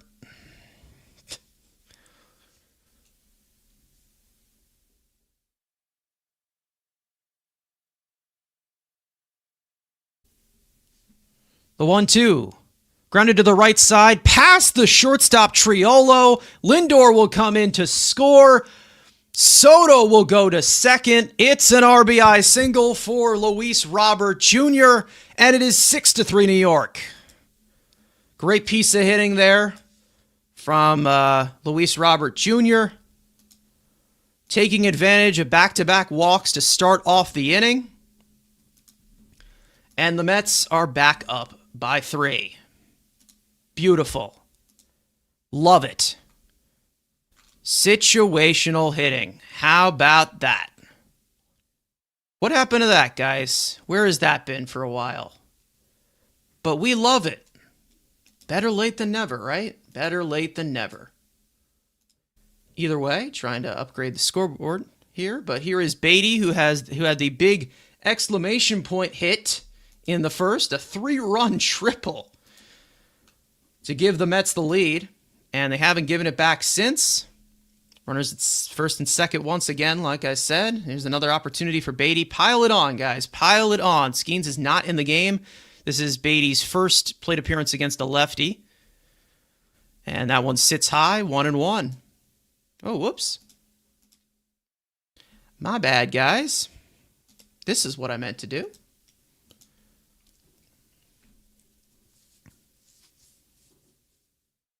Mets coming out swinging here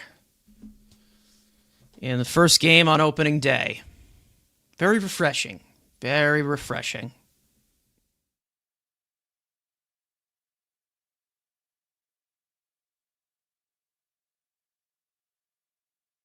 One-two to Beatty. Takes low. 3-1. Some really good ABs from Beatty today. Okay, listen, guys. I know I get on Beatty a lot. All right, I get it. But he's had some really good ABs today. I can't lie. All right, we give credit where it's due. Just not on Twitter because I have to troll the shit out of people. It's just my duty. Okay, I don't get paid to tweet. All right, I don't get paid to tweet. So. That's just fair. That's just friendly fire, okay? Full count to Beatty, the payoff pitch. Strike 3 called right down the middle. Looks like Beatty was hunting for a breaking ball. And just like that, after I said he has had some good ABs, he pulls something like that. This is why I can't give credit to him. I can't do it. Either way, we go to the 5th, 6-3. New York Mets on opening day.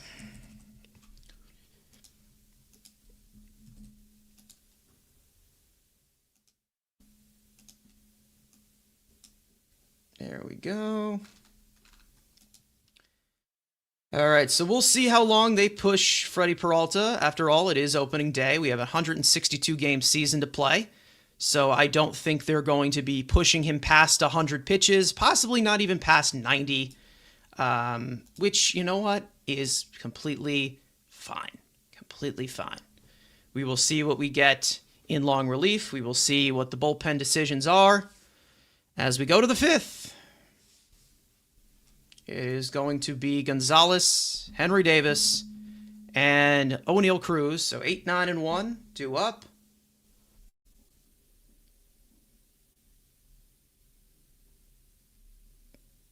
This is looked fantabulous so far. Guys, if you're in here, make sure to like the stream. If you guys are watching on Twitter, we prefer you come over to YouTube, the Mets Weekly channel. We are live there. There's a vertical version of the stream. There's also a horizontal version of the stream, whichever you prefer. And we are live at this current point. Make sure to like the stream if you have not already. Subscribe, turn on those post notifications. Do not miss every single regular season game that's going to have a watch along. I am definitely pumped up for these night games that are coming up in San Francisco because you guys might get a full crew. So get excited for that. We're going to crack plenty of jokes here. Going to be plenty of banter. Hope you guys enjoy what is coming out and what is in store here. Whoops. There is Davey Johnson, the late Mets manager, who passed away back in September of last year. They are wearing a Davey patch to honor him. We talked about that yesterday on the podcast. Freddie Peralta back out there for the fifth inning. First pitch is a breaking ball in there for a strike, and it's 0-1 to Gonzalez. Gonzalez bloops one into shallow right field. Benj will play it on a hop, and it's a lead-off hit for Gonzalez, and that'll bring up Henry Davis.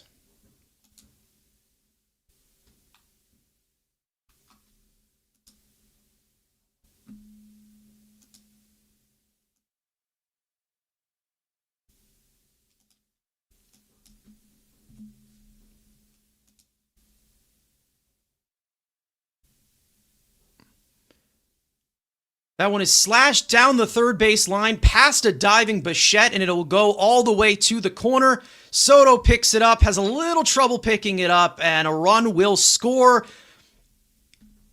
And it is 6-4 New York Mets. So a little bit of eye on that pitch count there for Peralta. Not ideal. And that is Pittsburgh's sixth hit of the game, and it is 6-4. So not the sharpest outing here from Freddie Peralta. Not ideal. Not missing as many bats as you would like him to. But has a lead to work with. Swing and a miss to Oneil Cruz on the first pitch to him.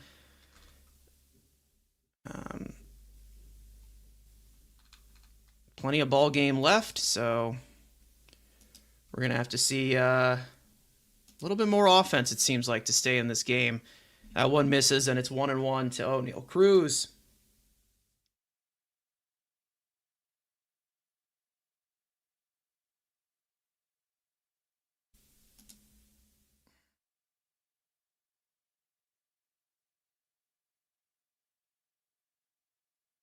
One, swing and a miss at a changeup. 1-2.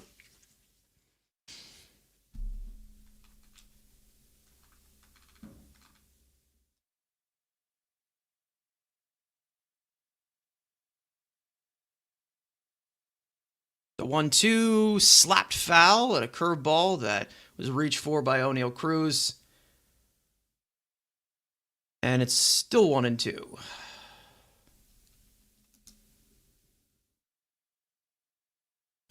Carol in here saying LGM. Absolutely. Guys, if you're new, once again, if you are new here, make sure to hit that like button, subscribe, turn on post notifications. This is not just an opening day special thing. We are doing this throughout the entire season. All 162 games will have a watch-along stream and it will have post-game coverage. Swing and a miss at a foul tip, I believe. That's 6 strikeouts for Peralta, and also O'Neill Cruz lost his bat. 1 away. What?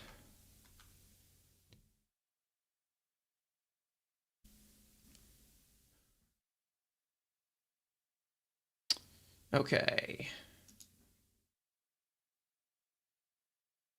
Here's Brandon Lowe, who's having himself quite a day.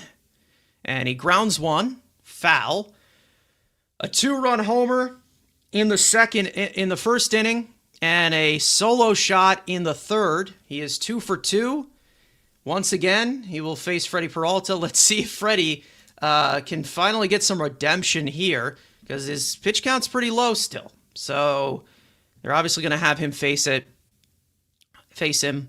So Peralta, you're going to have to make some adjustments here. Swing and a miss at a slider that maybe caught a little bit too much of the zone, but it's a strike nonetheless. 0-2.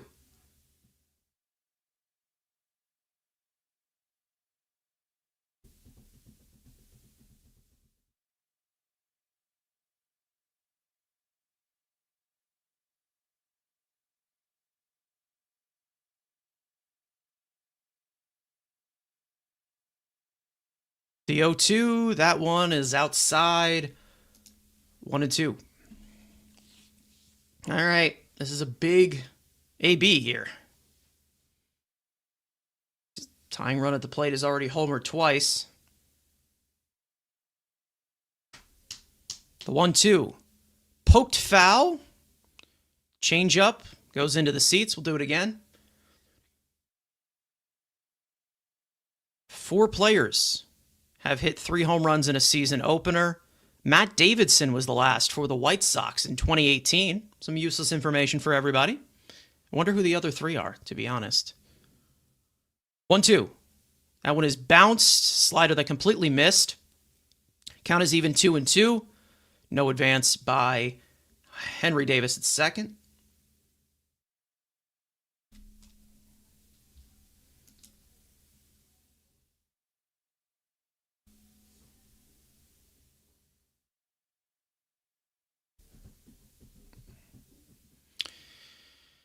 Not the sharpest start from Freddie, like we said already. But he's still been efficient enough to where his pitch count is not as high.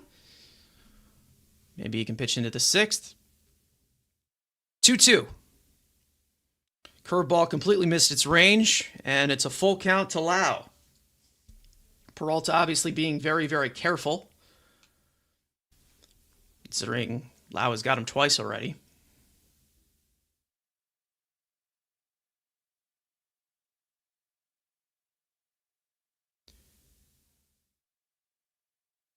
Three-two, payoff pitch, grounded to the right side. Simeon charges, uses 2 hands, throws on to first.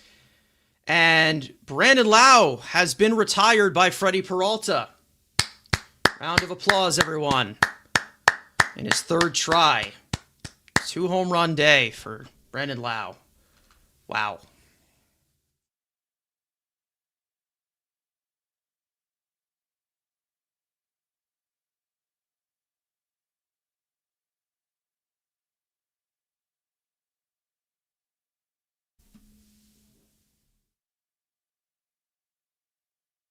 First pitch to Reynolds, runner at third, as the runner did advance. 2 out, first pitch is in for a strike. Reynolds is 1 for 2 today. He singled in the 2nd inning.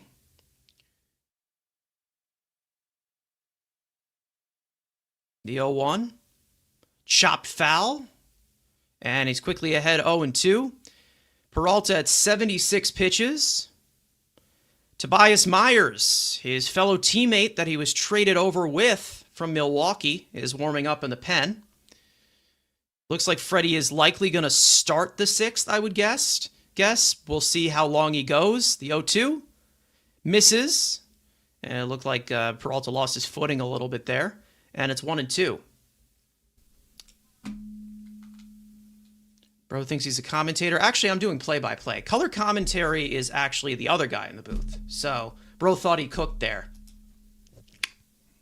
Right back at you.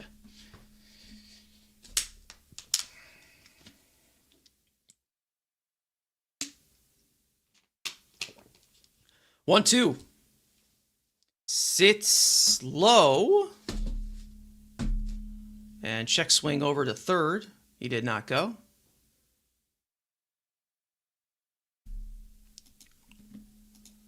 All right. Mario, you're the first time out of the season. Have a good day, buddy. All right. Time is called.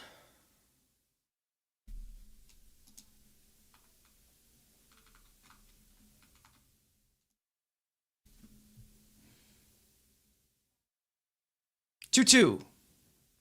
Misses, curveball in the dirt, and it is a full count to Reynolds.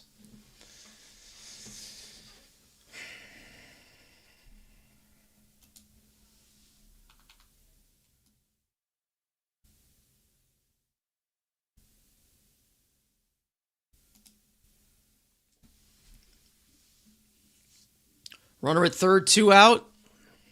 Time is called once again. Alvarez comes back out to the mound to regroup with Peralta. It's a big pitch right here. He's at 79 pitches. Again, we will see how far they go.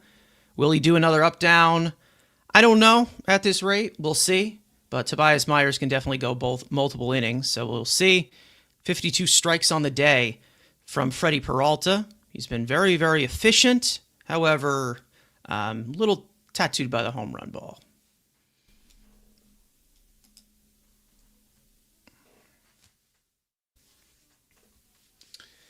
All right.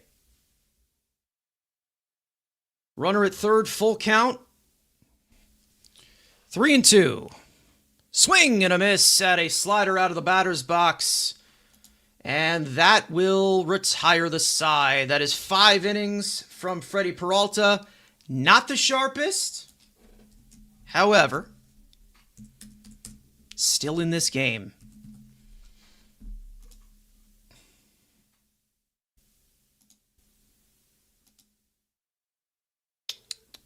So...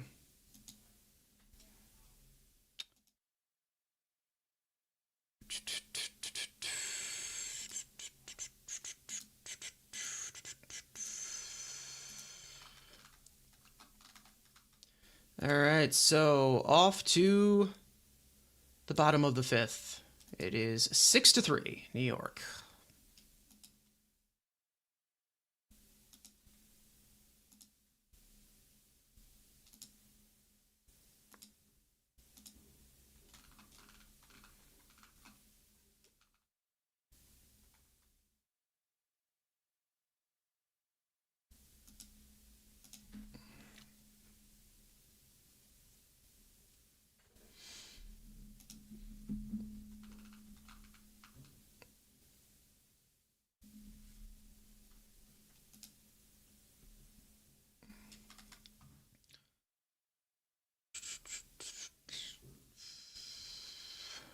All right, I would like to continue to pile it on. How about that?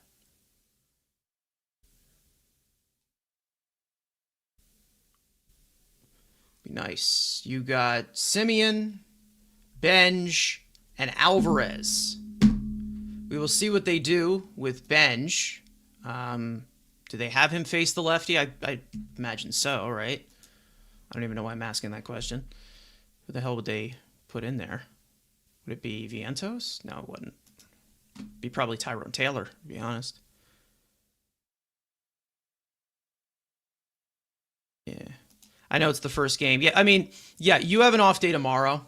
So that's definitely, you know, something that's an added bonus. You have an off day tomorrow, which I mean, I guess they have that off day in case there's like a rain delay or rain in opening day and they have to move the event because, you know, again, they have the festivities, of course, of opening day. There's a lot of moving parts for it. Semien steps in here, like batting 7th. He has a 2-hit game. Not the prettiest of hits, but hits nonetheless. Nonetheless, that one misses low and inside, 1-1.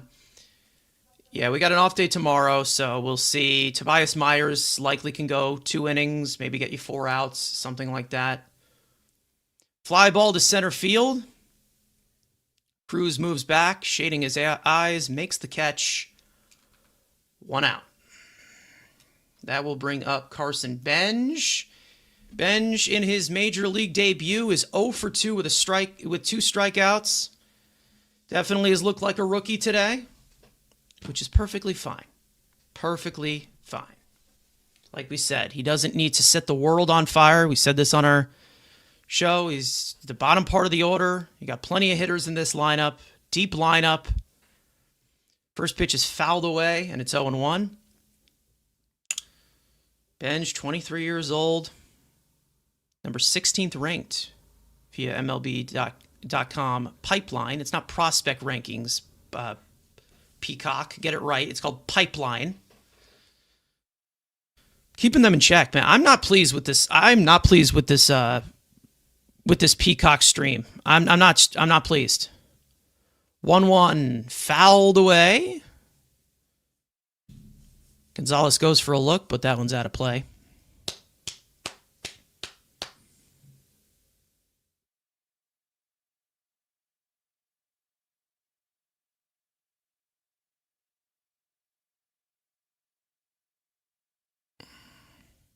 The 1-2.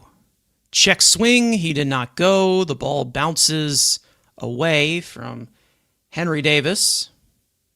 And the count's even 2-2.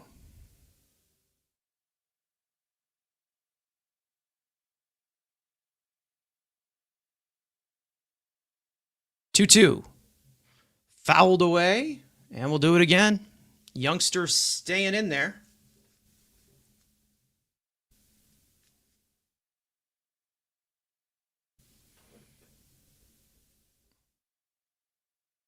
Two to Bench. That one's high. And it's a full count. Alvarez on deck in the 9 hole.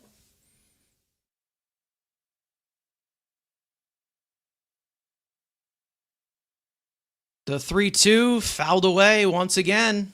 Bench staying in there.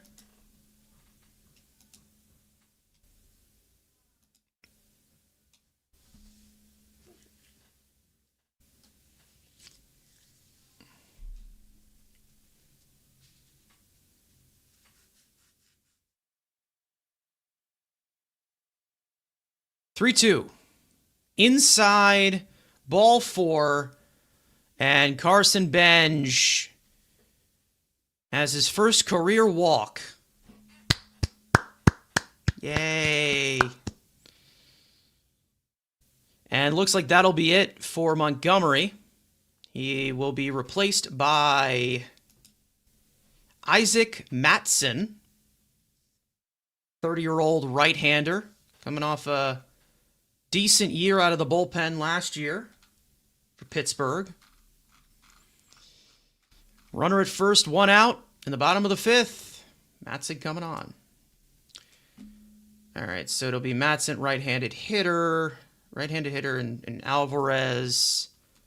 Yeah, we'll see who they have available to go out there for the 6th. I think Freddie Peralta might start the 6th. I don't know. We have no idea. Has he gotten the handshakes yet? I don't know. I must have missed it if he has. But either way, let me just check Twitter real quick. Oh, yeah. Never mind. I'm not going to check Twitter. Screw that. Never mind.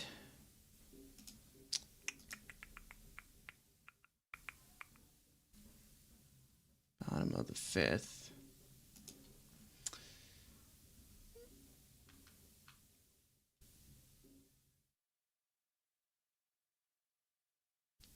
For those of you in here, make sure to hit that like button if you have not already. We would really appreciate it. Like I said before, 6:30 Eastern time tonight, post-game coverage of this game. that will be hosted by Evan and Matt here on the Mets Weekly channel. I am just a fill-in play-by-play for opening day because they are currently at the game right now. So you'll get the fan favorites. The new fan favorites, shall we say. All the links are in the description. Make sure to go follow everyone, of course. Isaac Madsen, like I said, will come in relief for Montgomery. Last year, had a really good season, 2.45 earned run average out of the bullpen for the Pirates. He'll face Alvarez with a runner at first and 1 out.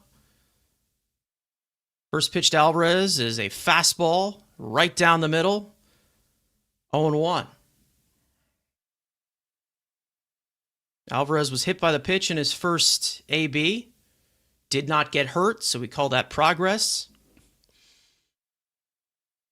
The 0-1, swing and a miss at a fastball at 95 miles an hour, and it's quickly 0-2.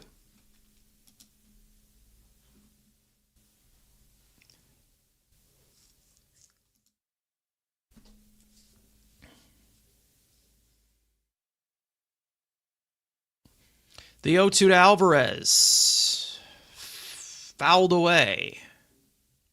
We'll do it again.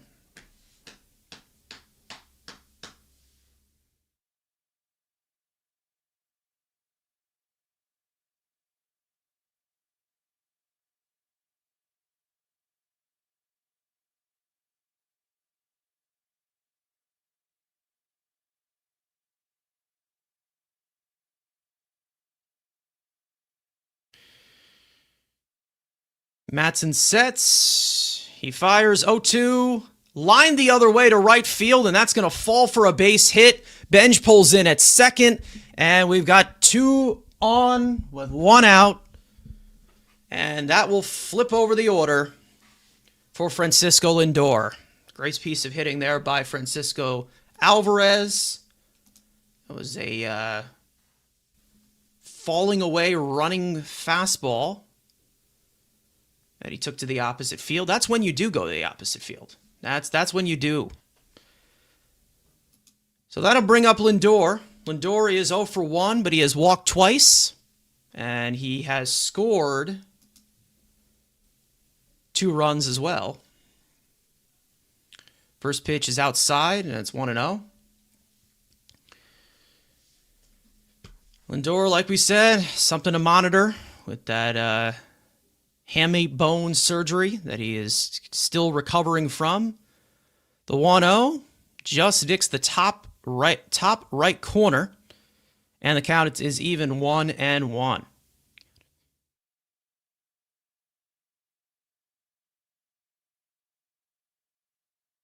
Runners at first and second with 1 out. The 1-1 to Lindor. That one's outside, and it's 2-1.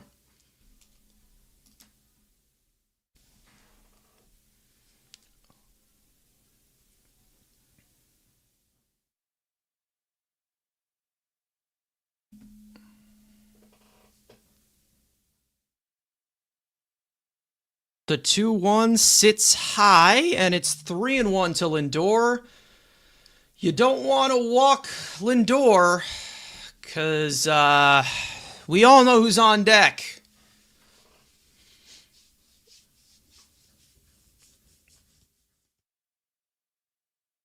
(3-1), and he does just that. That loads the bases. Ball 4 to Lindor. 1 out still here in the inning, and that will bring up the generational Juan with the bases loaded, with nowhere to put him.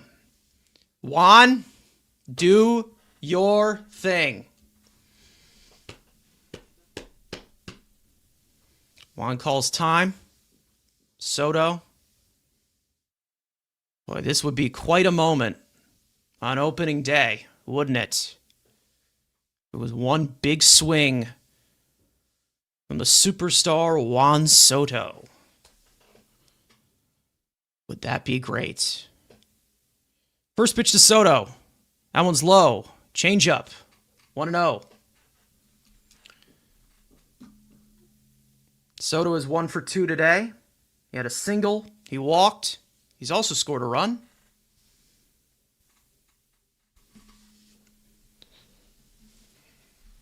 The 1-0. That one's outside. 2-0.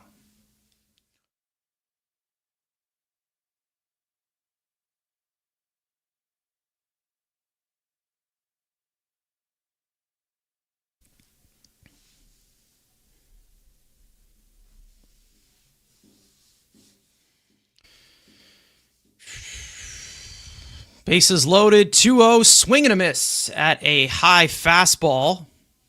And it's 2-1. You got nowhere to put Soto. Bichette on deck.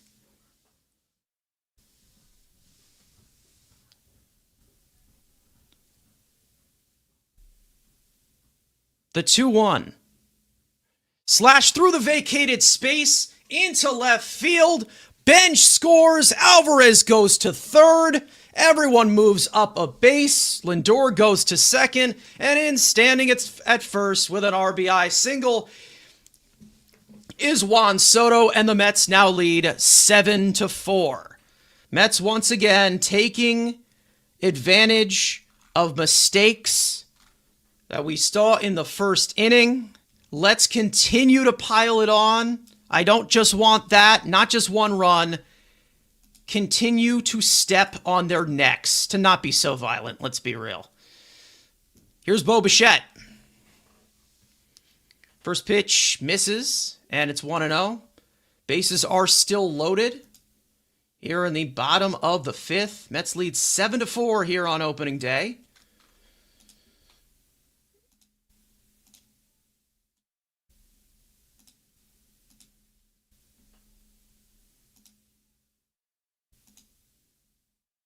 One-zero is fouled away. And it's 1-1.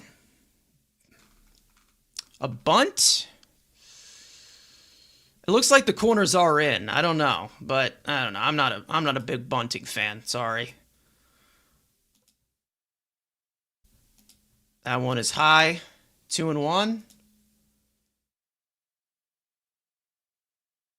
Bo Bichette has an RBI today on a sacrifice fly. Struck out in the other two plate appearances, so he's 0 for 2. The 2-1 is fouled away. No, excuse me. Swung on and missed. Looks like he fouled that away. Yeah, okay. My bad.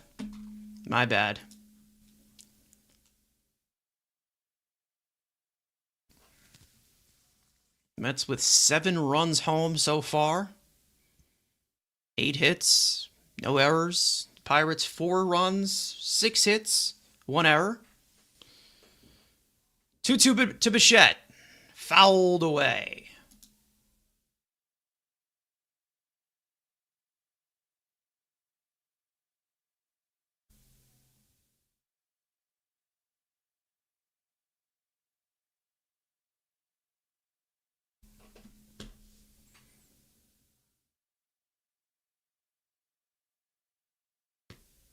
Two. Slashed foul once again, and we will do it again. Bichette being quite the pest here. As we all know, the high contact bat that he is. If he's healthy, you can write in 200 hits for him. Another RBI situation for him. The Mets are 4 for 11 with runners in scoring position today, which is pretty damn good in comparison to last year. I can't lie. 2-2. Fouled away again.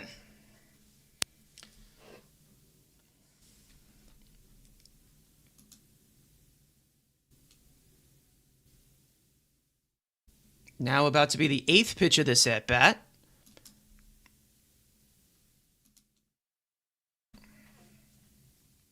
Bases loaded, 1 out. 2-2 to Bichette. And he fouls it away again. Now comes the 9th pitch of this at-bat. Really making Matson work here. packed crowd, man. It is packed there at Citi Field. Mets fans, you guys showed out for this one. Bases loaded, 2-2. Slashed foul once again. And Bo keeps on fighting them off. Keeps challenging him with fastballs.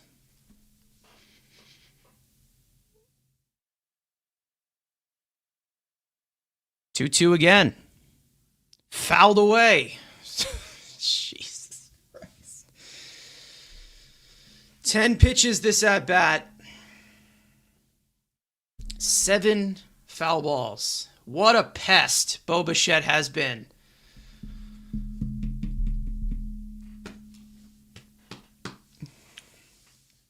Now the 11th pitch coming from Matson to Bichette. 2-2. Fouled away again, and there will be an 11th. Keeps challenging him with fastballs. It's been all fastballs, minus 1 changeup on the 8th pitch in this AB. About to be the 12th pitch of this AB with the bases loaded. 2-2, fouled away again. And there's going to be a 13th pitch. I think the crowd's starting to realize the fight that's being put up here by Bo Bichette. Really making Matson work here.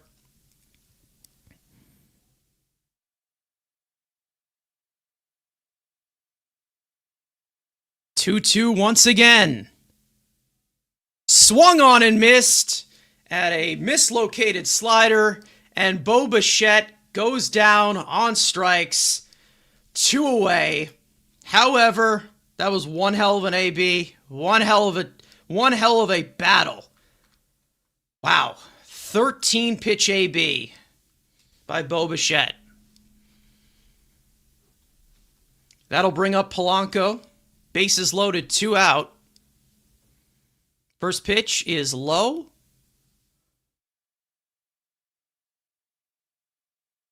Matson really had to work there. Quite a battle there by Bichette. Did he swing at ball 3 there? Definitely. But, hey, what are you going to do? 1-0. That one's low as well. 2-0 to Polanco. Bases loaded. You've got Robert on deck, who already has driven in a run. Last time he was up in the 4th.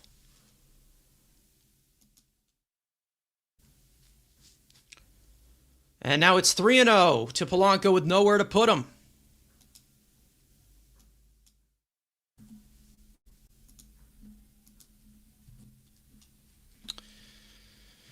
Robert on deck, bases loaded, 3-0 to Polanco with 2 out. Mets leading 7-4 here in the 5th.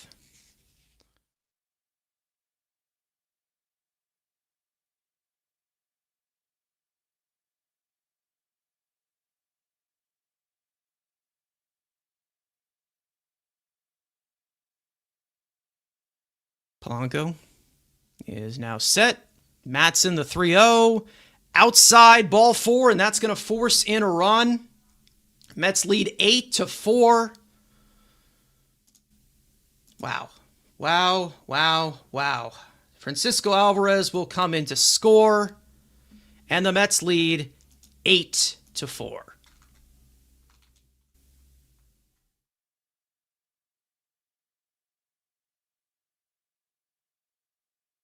Wow.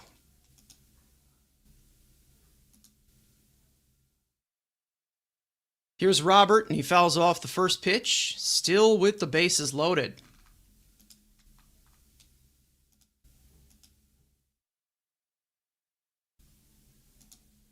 Eight to 4 New York. How many did they score on opening day last year? I think it was in Houston, right?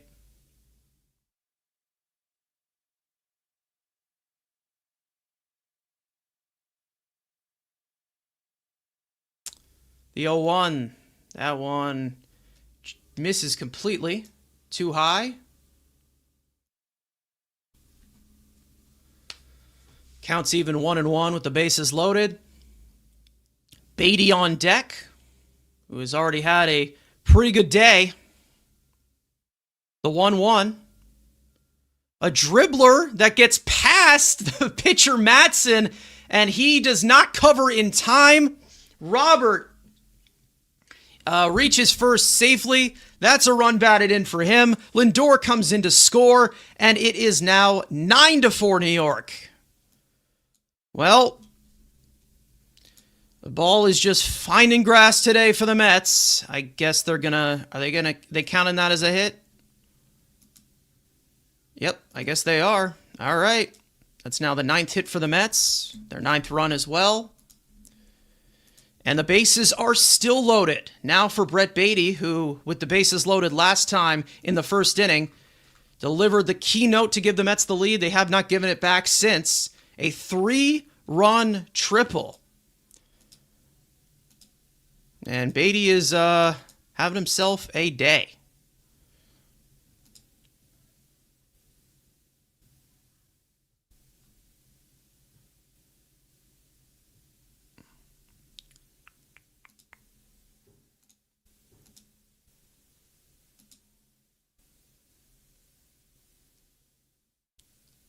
Not one game like this last year. Correct. You're right. They didn't show any fight. And y'all wanted to keep that team around. Crazy, man. Crazy. 1-0 to Beatty. That one's low, and it's 2-0. Beatty is spitting on pitches today, man. I can't even joke, man. Beatty, come on, man. You're not letting me joke about you. Justin Lawrence getting warmed up in the pen for Pittsburgh. Former right-hander from Colorado.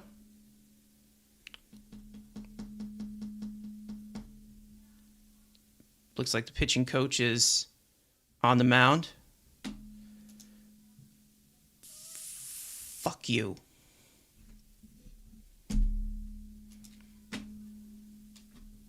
Yeah, I said it, Ibby. What are you going to do about it? You're all the way down there in the chat. I'm here.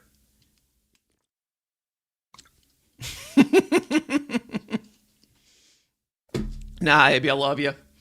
We love all of our fellow creators here.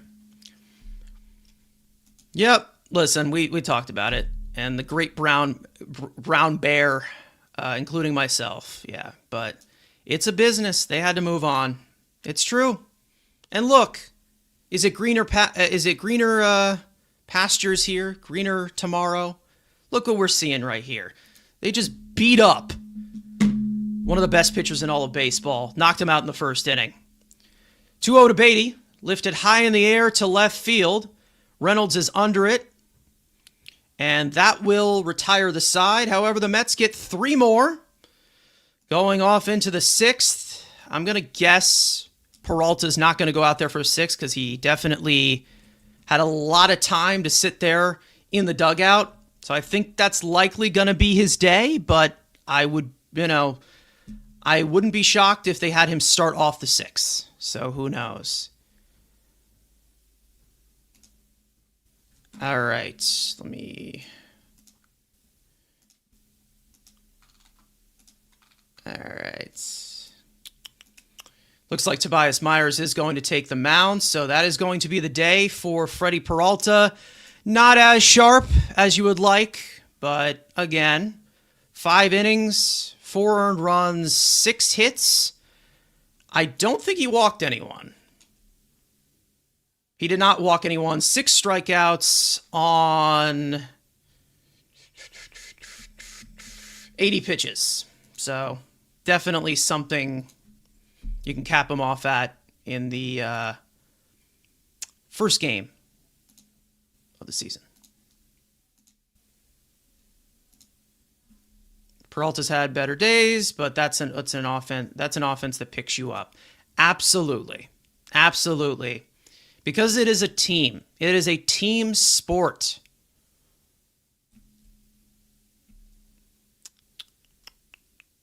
Paulie S. I guess that's what we can refer to him as.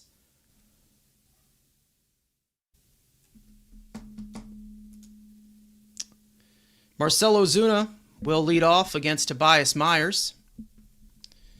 In the 6th, day is done for Freddie Peralta.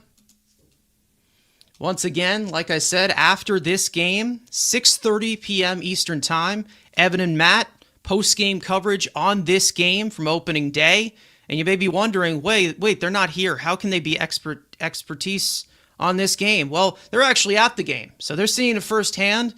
So they will be coming back, and they will be recording a post-game later. So make sure to tune in to that. They will be breaking down everything that you guys need to know from this game. Off day tomorrow, so definitely not, completely ideal to burn the entire bullpen, but there's a little bit of wiggle room here as the Mets are up by 5. 5 and done for Peralta, not the sharpest day like we said, but you also have Myers who can go multiple innings as well, who was acquired from Milwaukee along with Peralta, who I'm also very excited for because he is someone who throws a lot of strikes and he makes quick work of a lot of hitters. So hopefully this can help. Maybe a Trevor Williams type of role where he knows how to locate. Maybe not the best stuff, but he knows how to locate. 1-1 to Ozuna.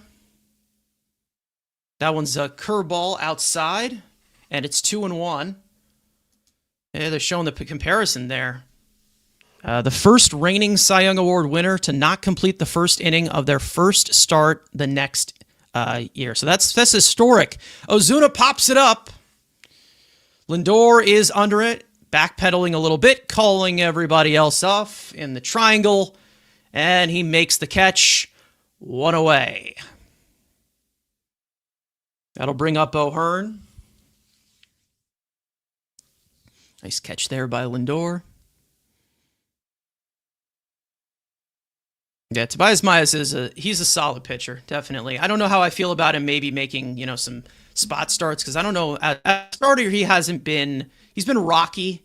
But again, he's starter depth, and he's also bullpen long relief. So both things that you need in a 162 game season. So all for it. And I think he has control through like 2031, 2030. So he's going to be here for a while.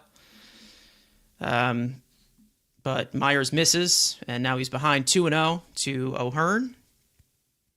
Myers comes from a very over-the-top type of motion, so I definitely I'm curious as to how he does able to throw strikes as much with that delivery.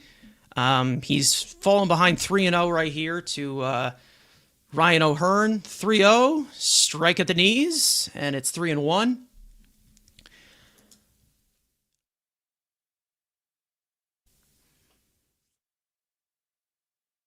Definitely a hitter's count here.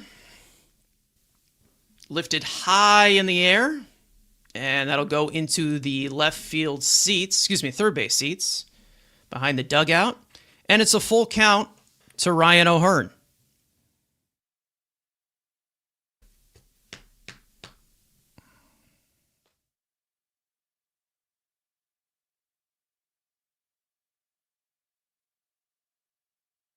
Three-two, lifted high in the air to left field. Back goes Soto onto the track at the wall. It is gone.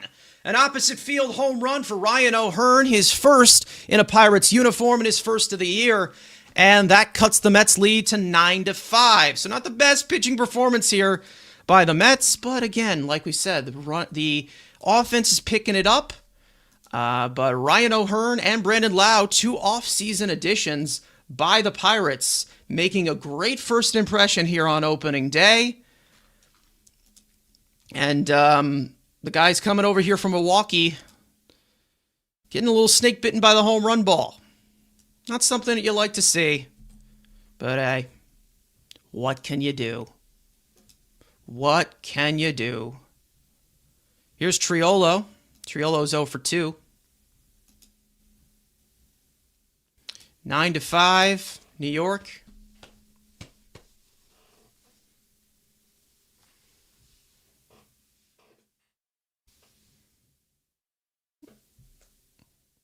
Curveball is low. So Myers having a little bit of trouble with his command here. Not something that he's usually known for. The 2-0 lifted high in the air to center field. Robert eases to his left, makes the catch with Benj right behind him, calls him off. 2 down.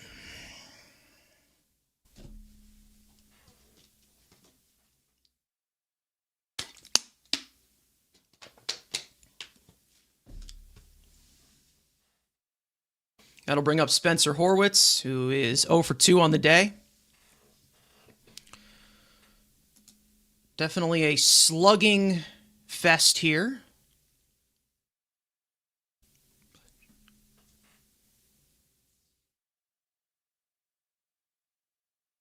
First pitch to Horwitz is in there for a strike.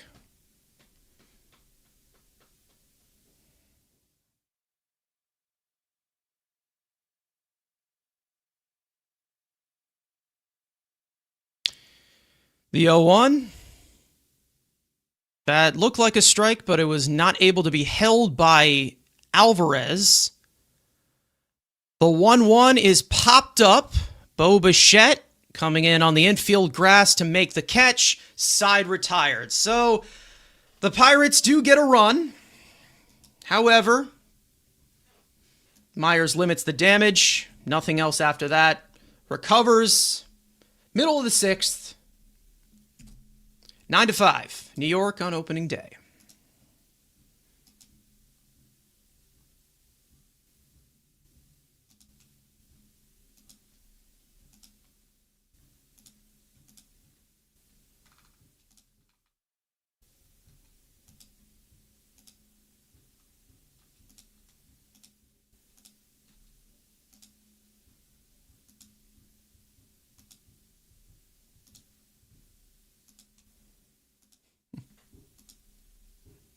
Run prevention philosophy taking some time to bed in. Yeah, listen. But we do like run production, and we've got a 9 spot here.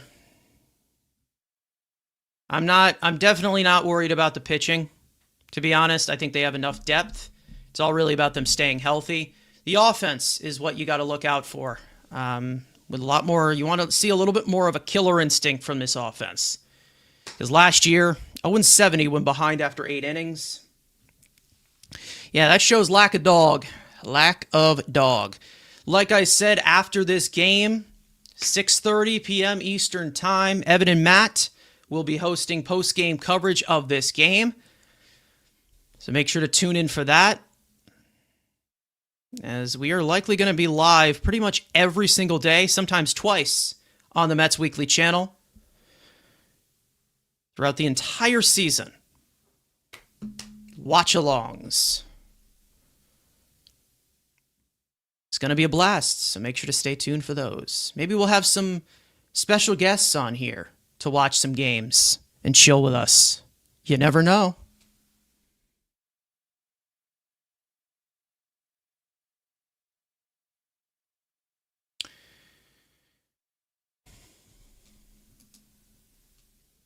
Justin Lawrence will come in for the 6th.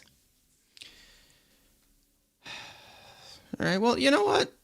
I mean, when was first pitch, guys? When was first pitch? Was it 1:15 exactly scheduled? First pitch was 1:21. So we're over 2 hours already. We're into the 6th inning. So, yeah, this is relatively a long game. However, a combined 14 runs have been scored. Marcus Semien, who's had a good day on paper, some weird defense that was enabling his hits, but however, he has been hitting the ball pretty hard, so there's that. He's 2 for 3 on the day. He'll face Justin Lawrence, the sidearm right-hander, not the fireballer. That's another guy in the pen. My bad.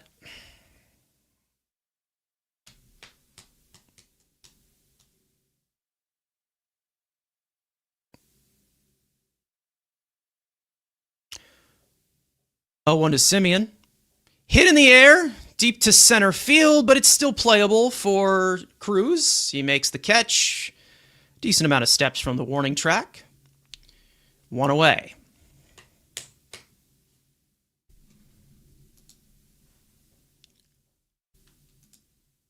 That'll bring up Carson Bench, who is 0 for 2 in his major league debut.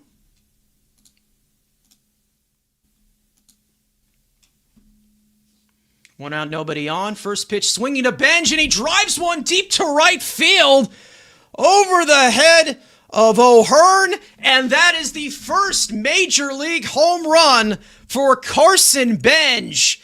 It is now 10-5 New York. Bench pulled it, destroyed it, and in his major league debut, Carson Bench has gone deep off of Justin Lawrence here in the 6th. Wow. Absolutely crushed. Wow. How about that? Welcome to the show, kid. Welcome to the show. Bench is a whiskey drinker. Hell yeah, he is. Yeah, Carson. Great first name that the guy's got. I think we can all agree. Great first name. So that's 10 runs on 10 hits. Might have to adjust the scoreboard a little bit. Yeah, too much hitting. Mets are doing too much hitting, guys. Stop hitting. Stop doing what you're doing.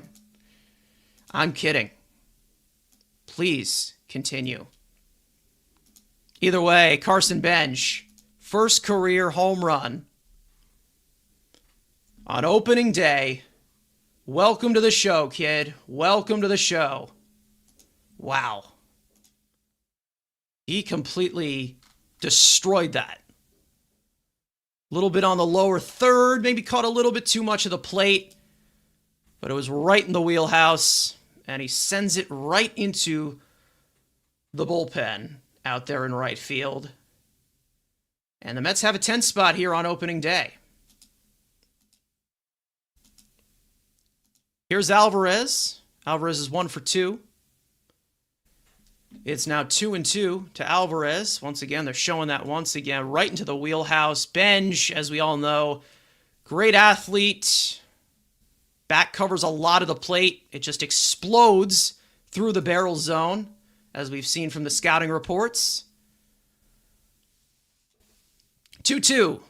Lined foul. We'll do it again. Bench, wow. How about that?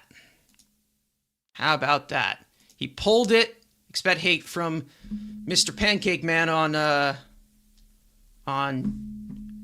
Instagram. Yeah, hit in the air, deep to left. That one is way gone into the top, the front level of the second deck. Francisco Alvarez, a pulled fly ball. Uh-oh. Pancake Man hide. Showing off the strength. 11 runs on 11 hits for the Mets. It is 11-5 New York. Francisco Alvarez with his first home run of the year. Wow. How about that? Back to back. From the 23-year-old, his first of his career, and then the 24-year-old from the 9th spot. How about that? An 11 spot here on opening day by the Mets. Wow.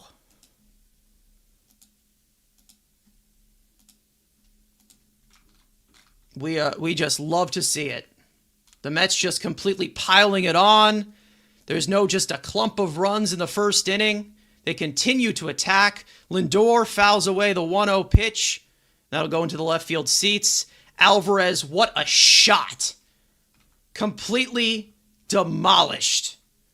109 off the bat, 429 feet. Destroyed it. 1-1 to Lindor is at his feet, and it's 2-1. Unreal. Wow. Well, guys, unfortunately, All the home runs are in Baltimore, so those are all fake. Grounded to the left side, and Gonzalez throws out Lindor, 2 down. Wow. Well, we all know. I mean, I said it on our stream last night. I said Alvarez make a statement, and he has been fantastic today. Fantastic. Francisco Alvarez, we all know what this kid is capable of. Had a fantastic spring. He is away from that pancake-eating motherfucker who is now unemployed. Juan Soto lifts one to right field, but is not deep enough. Ryan O'Hearn squeezes it, and that'll end the 6th. But back-to-back home runs from the youngsters, Benj and Alvarez, both pulled, may I add. We go to the 7th. 11-5, New York. Wow. Just wow. How about that? Anyone else having fun? Because I'm having fun.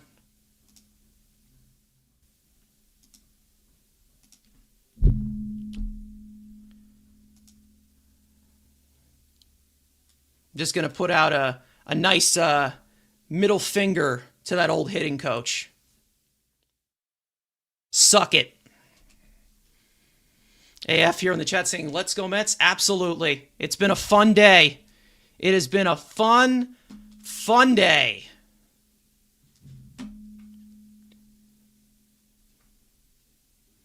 Benj is here. Damn right.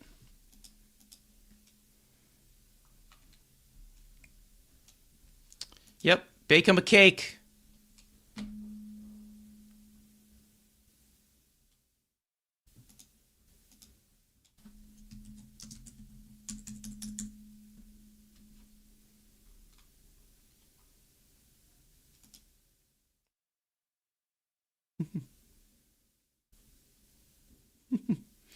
Hard to work at the moment.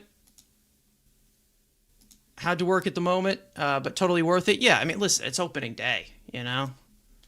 Do you guys think that opening day out of any point of the year, right, statistically, in America, right, opening day is the most popular day to take off work? Probably is, right? Because, like, the Super Bowl is on a Sunday, right? So most jobs have off Sunday, right?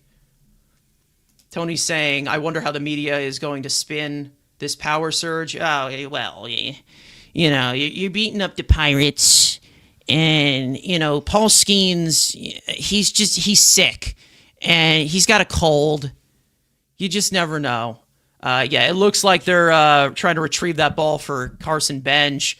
But he gets his first out of the way. Tobias Myers comes out for a second inning of work in the top of the 7th.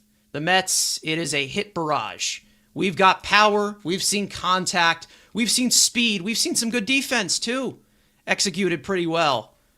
All around the diamond, the Mets have been showing out. That's what we like. That's what we like.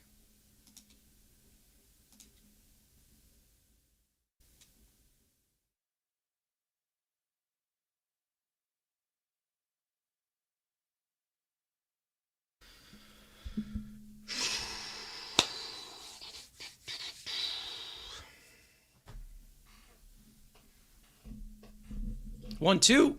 That one sits high. Nick Gonzalez. 11 runs, 11 hits, no errors for the Mets. 5 runs, 7 hits, 1 error for Pittsburgh on opening day here. Swing and a miss at a splitter. It bounces right in front. Alvarez picks it up, throws it on to first. 1 down. Wow. A primetime game, and the Mets are just destroying their opponent. I wonder how they're going to spin it. I do wonder. To be honest, that's a good point, Tony. I wonder how they're going to spin it. Is Skeens sick? Does Skeens have a headache? That is a hot shot to third, picked up by Bo Bichette. Good throw on to first. A lot better than the one earlier. 2 down. Good play by Bo.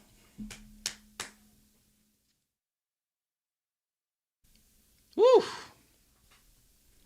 Nice play. He's mending down third base all right so far.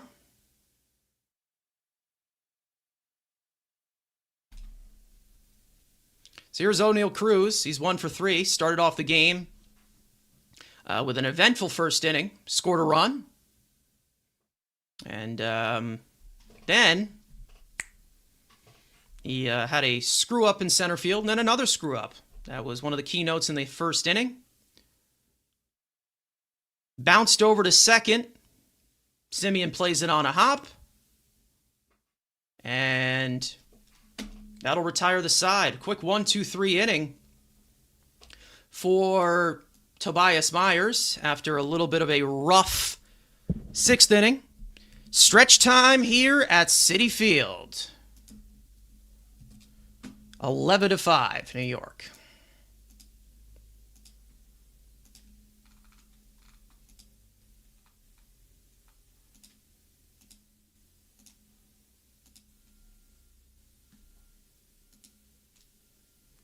Yeah, Bo is not recorded a hit yet. No hit yet. But he does have an RBI, which is good. Still productive. But it has been a hit barrage. They will focus on Lindor's at-bats, I guess. Yep, true. To be honest, they can't even do that either, because he's got 2 walks. He's been productive, too. I think everybody has gotten on base. Yeah, I think. Except Bichette. Bichette, I think. Yeah, Bichette has got a golden sombrero. Not ideal. But hey, takes a village, doesn't it? Takes a village. Thank God baseball is back. Damn right.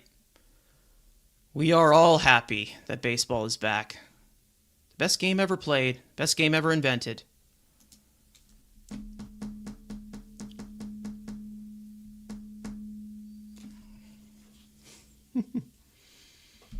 I don't think we have to do that.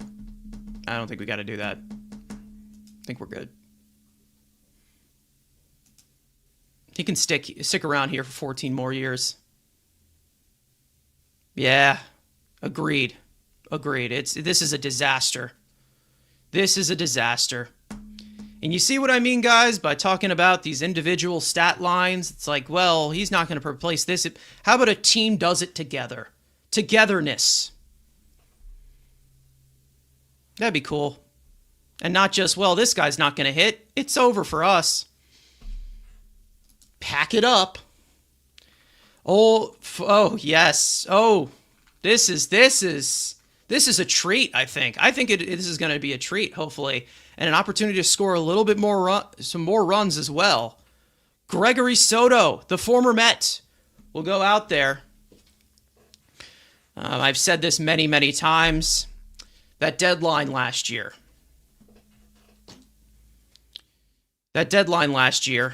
Helsley was a disaster. Mullins was a disaster. Rogers did not pan out. But out of those 4 additions they made, Gregory Soto is the guy that I dislike the most. 100%. Guy couldn't throw a strike when it mattered. He was here to get left-handed hitters out. Didn't do it whatsoever. Hit a bunch of batters as well. Just a mess. Complete mess. Just a complete headache. So, Pirates can enjoy him. Either way, Bo Bichette will lead off. Speaking of it, the only guy that has not reached base safely yet today. Maybe he can join the party here against Gregory Soto, who he is 1 for 6 in his career against. So, there's that. Now that's the stretch lineup. Bottom 5 to 9 have recorded 9 of the 11 runs batted in so far. Were we getting that last year? Somebody tell me. Were we getting that last year with the other group? No? Okay. Just checking. It'll be Bichette, Polanco, and Robert Jr. For the 7th. Bottom of the 7th, Gregory Soto, like I said, the former Met.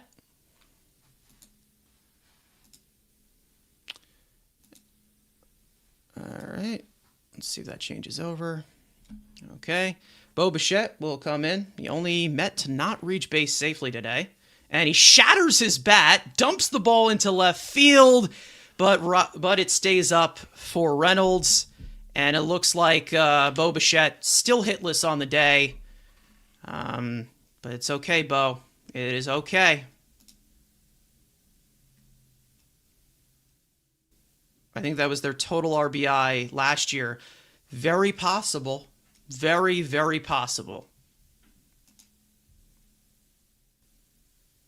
But the Mets definitely making a statement here today.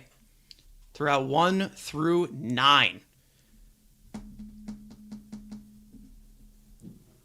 Here's Polanco batting right-handed. Oh, look at that, guys. The notable off-season departures. Oh,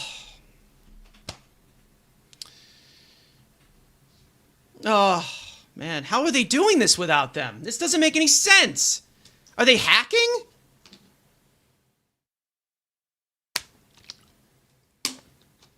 Six out of the 11 runs are by the new guys, so I guess Stearns knew what he was doing after all. Yes, correct. Because Stearns is he knows what he's doing. I agree. 0-2, swing and a miss, and down goes Polanco. 2 down. So I guess Gregory Soto wants to get revenge here. Yeah, Bo did get the sacrifice fly. So, yeah. Collective unit right here. Collective unit. Everyone in this lineup has driven in a run, besides Lindor, who has scored 3 runs and has walked 3 times. So, productive ABs from pretty much everyone in this lineup. Here's Robert with 2 out and nobody on. We'll see who gets the 8th. It might be Luke Weaver, maybe? Possibly. You never know. Maybe Rayleigh. And Robert swings and misses. 0-2.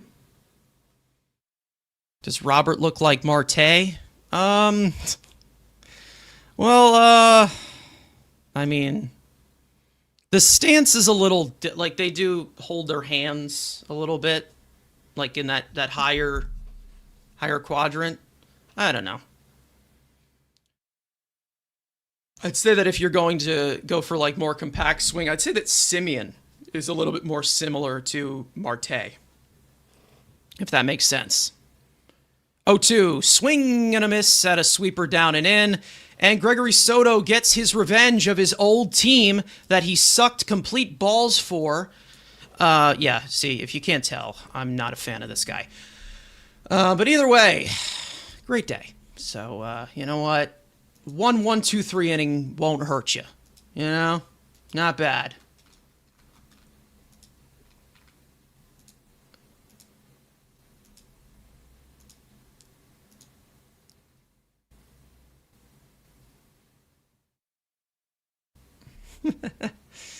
Listen, hey, it's a long stream. We all have our intrusive thoughts. No one, listen. Oh, God. It's a long stream. Listen, intrusive thoughts sometimes win, all right? Look at my co-host Andrew, all right? As an example, okay? He will say whatever the fuck is on his mind, and even though it'll put us in danger of possibly getting demonetized, intrusive thoughts sometimes win. They just do. We all have our moments.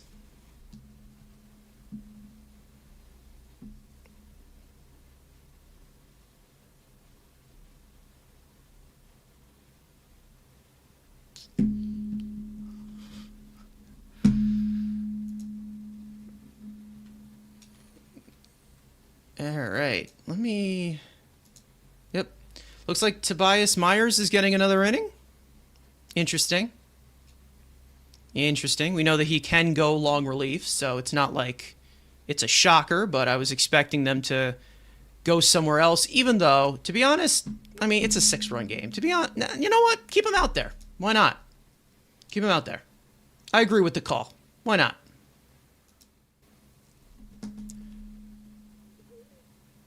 We got the runs, but no donuts. True. True. Yeah. Andrew's the best. Listen, I've been good. I have been good friends with Andrew for 5 years now. 5 years. We've done this show for 5 years now. Man, he will always come out with something crazy. Now, listen, my co-hosts, I love them to death. I really do. Nobody else I would rather do this show with. There's togetherness here. Mets are a team. We're a team as well. Yep, offense looks good, Danny. Really does. Brandon saying, are we accepting missing Alonso and Nimmo jokes? I mean, you can still make them. Sure. We prefer to call them the Cheeto Bear. Call it the Cheeto Bear. Nimmo you can refer to by name because he was willing to waive his no trade clause. That was good. But the Cheeto Bear, lots of drama. Let's just say that.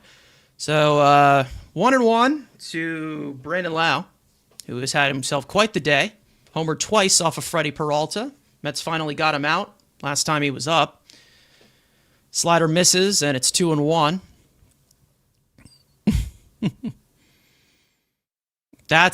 There is what the media will. Yeah, exactly. Absolutely. They probably will. Yep. Grounded to third. Bobbled a little bit by Polanco, but he scoops it up, shovels it to Myers covering first. 1 down. Wow. Defensive first, stayed with the play. He's athletic enough to turn. You know, he didn't fart out Cheeto dust while he was trying to bend over and get the ball. Beautiful.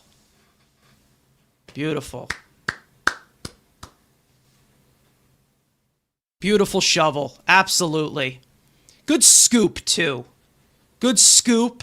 Nobody scoops like him. Wait, he didn't get injured. Yeah, he didn't. I thought that happens every single time, right? That's supposed to happen every time, right? Hey. All we can do is trauma bond. Scoopy-Doo. Is that what we're calling... I mean, listen, Polanco showed a lot of dog in him, so you can call him Scoopy-Doo. Ibby, if you're still in the chat, make us some AI edits of Scoopy-Doo with Jorge Polanco. Another play for Polanco. Takes it himself this time. 2 down. And Reynolds is retired. There it is.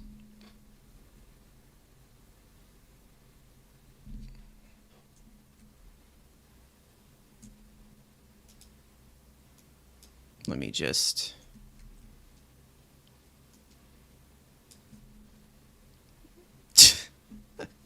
Two out and nobody on. And here's Marcell Ozuna. That's in for a strike.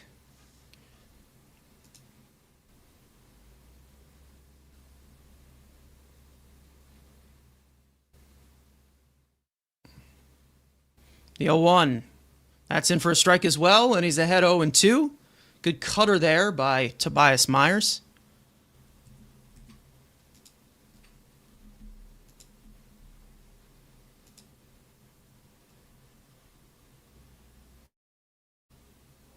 That one misses outside on a slider.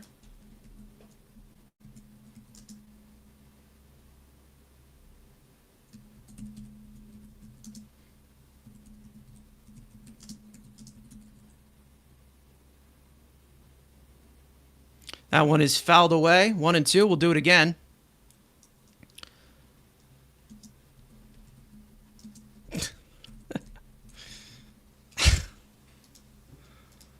All right.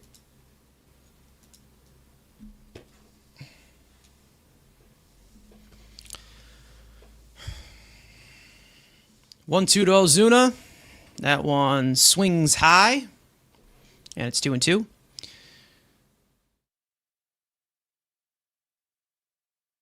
We treated Skeens like an insurance salesman. I've been solo this entire stream. So I'm definitely going to have to rest my voice tonight, which is why Evan and Matt will be live for post-game coverage. They're at the game, so when they get back, 6:30 p.m. Eastern Time, we will be live for post-game coverage here on the Mets Weekly channel. And since it is a separate stream, that one will not be posted the next day, but it will just stay up.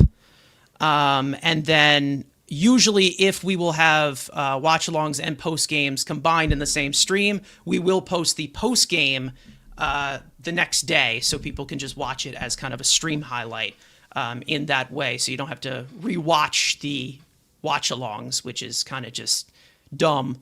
Popped up, and Polanco squeezes it. 3 plays for Polanco, 3 outs, 1-2-3 inning for Myers. He is through 3 innings in relief.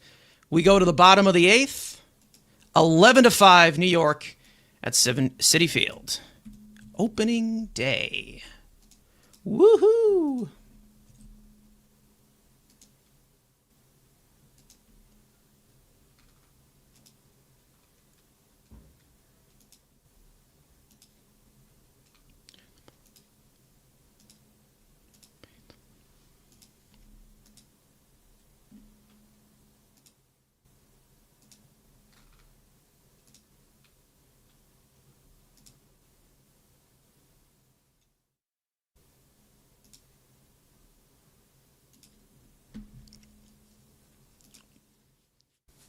Everyone besides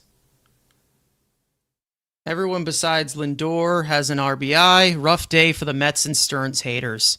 And let's hope we can just continue to keep them quiet. That would be sick. Brett Baty will lead off against former Met Dennis Santana.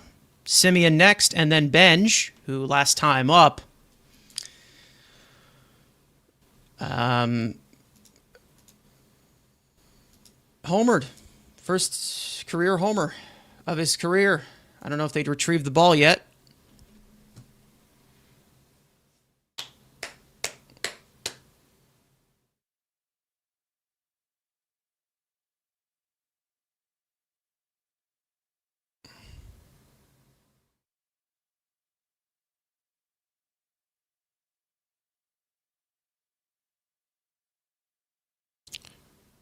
All right. It looks like, yeah, okay. Yep, Baty is still in the game. Anybody, any replacements? Nothing. Nope. We are still going with the starting 9. Off day tomorrow, like we said. Dennis Santana and Baty, of course, in the first inning. The 3-run triple to give the Mets the lead. They have not given it back since.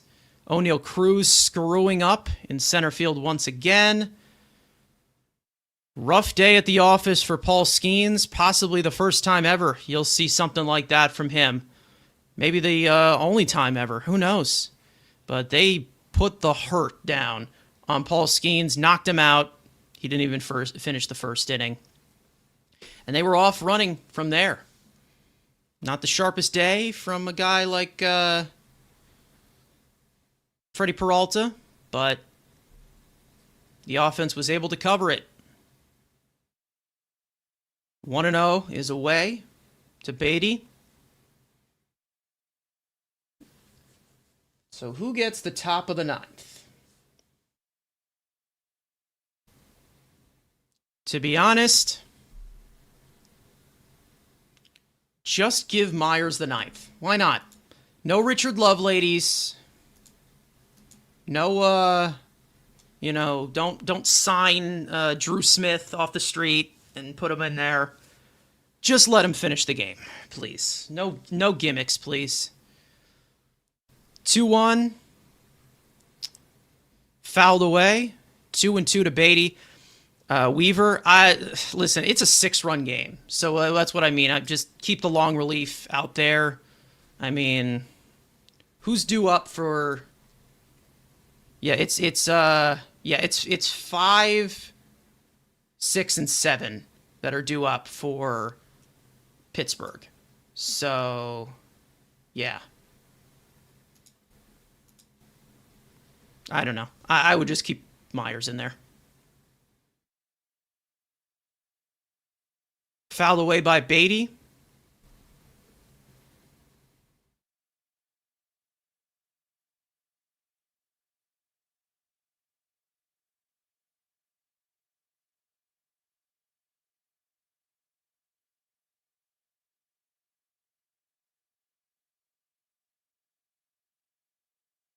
Grounded to the right side.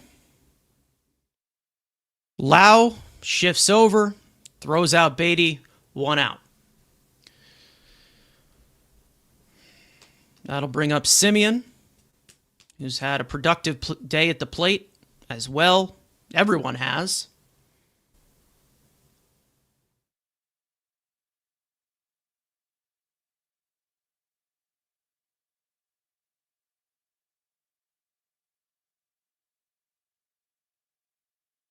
First pitch is in for a strike, and it's 0-1. Boy, I am glad that I am not hearing any of the commentary or the play-by-play from this broadcast. Really glad. The 0-1, that's in there for a strike, and it's 0-2 to Semien.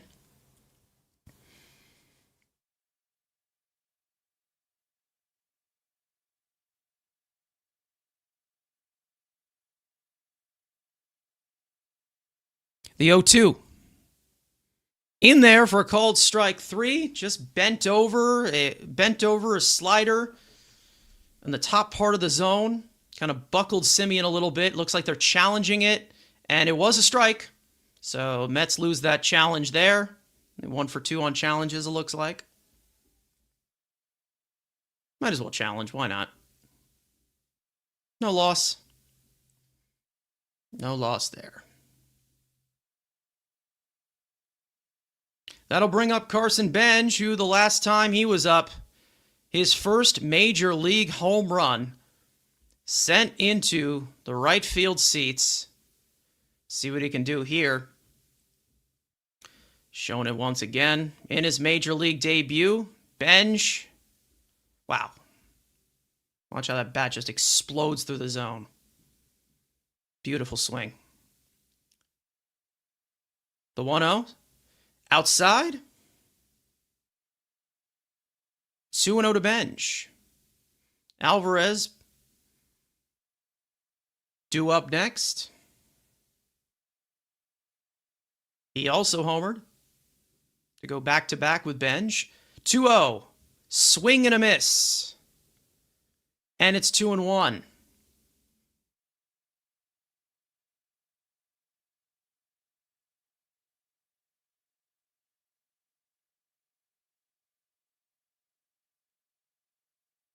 The 2-1 from Santana. That one's inside, and it's 2-2.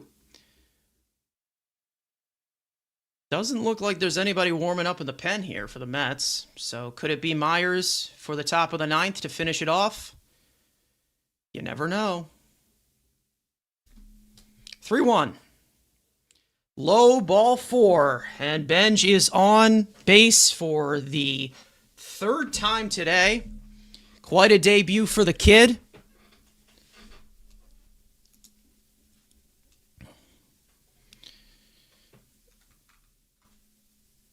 And that'll bring up Francisco Alvarez. Alvarez, 2 hits today. Single to right, and then a home run that followed Benj to go back-to-back with him. Ooh. First pitch is definitely not a strike. That one sat pretty high, and it was a slider, so that's a pretty shitty call right there. But hey, what are you going to do? The 0-1 is in there for a strike.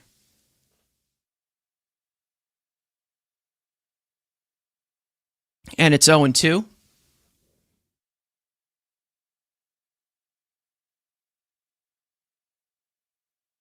The 0-2 is outside, and Benj gets a beautiful jump, steals second base. That is his first career stolen base as a major leaguer.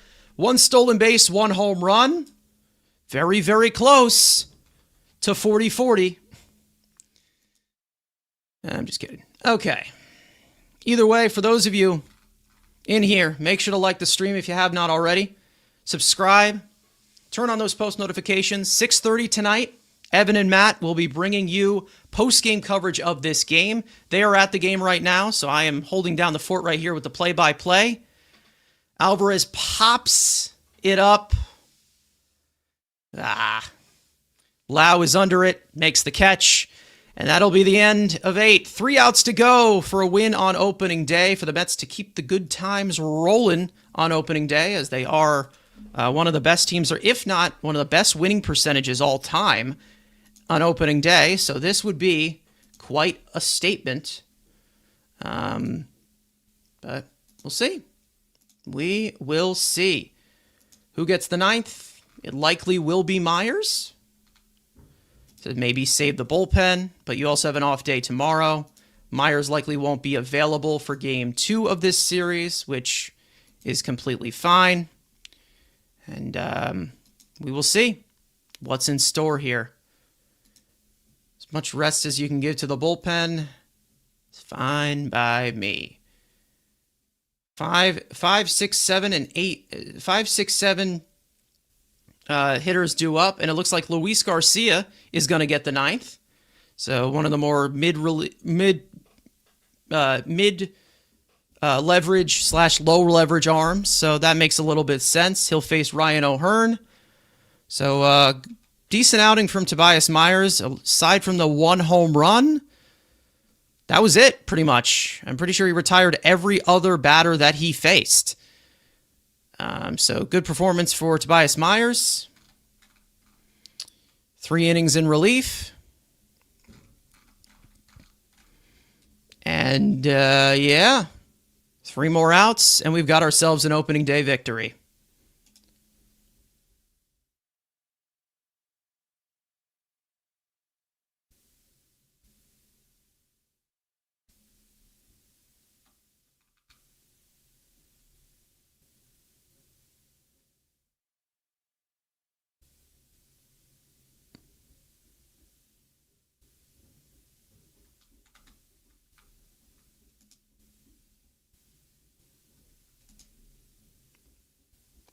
And we did get a report from John Heyman, like almost an hour ago, saying that Mike Tauchman had surgery this morning to repair his meniscus in his left knee. The doctor said it went as expected, and it was a success. He is expected to be sidelined for 6 weeks before returning to play. So maybe we see Mike Tauchman at some point. Maybe we will. Maybe we won't. Maybe after the All-Star break, he comes back at full strength. Who knows? Either way, Luis Garcia comes in, signed a 1-year deal with the Mets in the offseason, looking to close out the final 3 outs here on opening day. Freddie Peralta, not the best start. However, he still was efficient enough. Myers, 3 innings of 1-run ball in relief, and now Garcia. The 0-1 is taken inside to Ryan O'Hearn, and it's 1-1.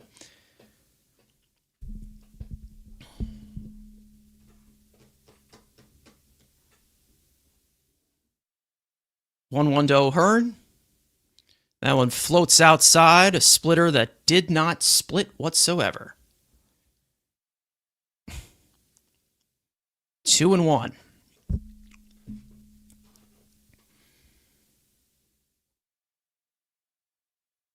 That one's inside, but it apparently caught the corner.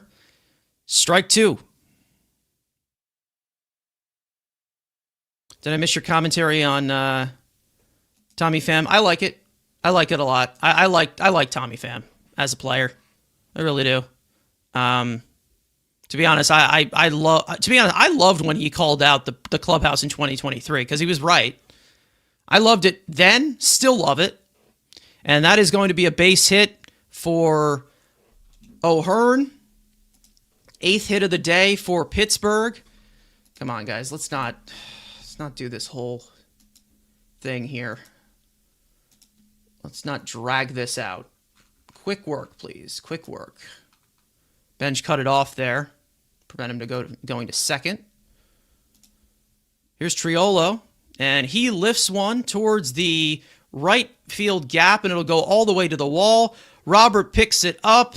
In standing with a double is Jared Triolo. That is Pittsburgh's 9th hit. They have runners at second and third with nobody out here in the top of the 9th in a 6-run ball game. Hey.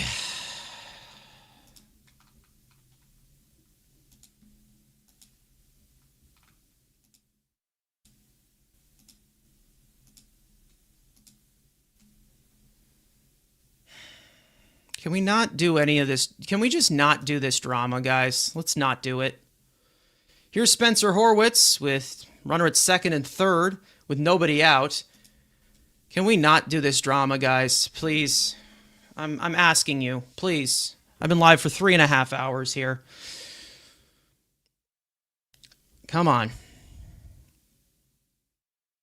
The 1-0, swing and a miss at a sinker. Count is even. Luis Garcia, kind of seeing why he's in these low leverage situations. Doesn't look sharp so far. Swing and a miss. 1-2. And he's ahead in the count. 2 really good breaking pitches right there.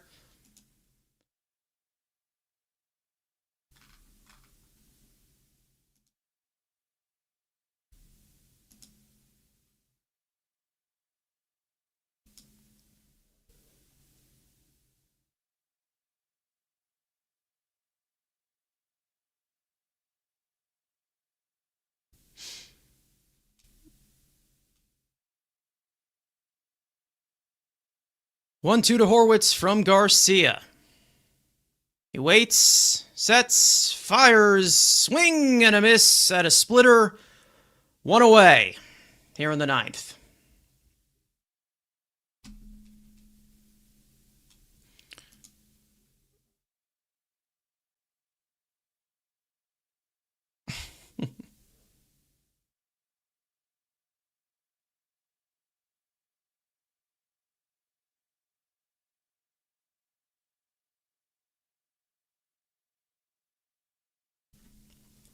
Here's Nick Gonzalez. Grounds 1 foul, and it's 0-1. Off day tomorrow, remember. And then on Saturday, David Peterson will face Mitch Keller for Game 2 of the season.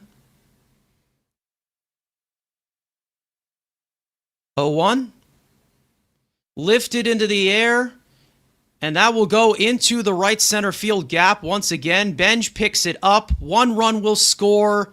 Another one will come in. And in standing with a 2-run double is Nick Gonzalez. And they have cut the Mets lead to 11-7. That is now 10 hits on the day for Pittsburgh. Lots of offense in this game. Guys, can we not do this, please? Devin Williams will get up.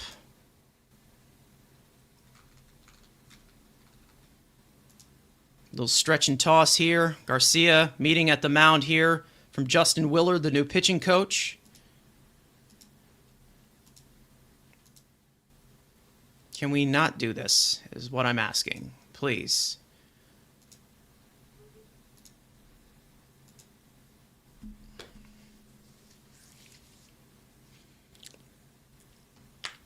That'll bring up Henry Davis, the former number 1 overall pick. And it looks like time has been called. Something happened. All right.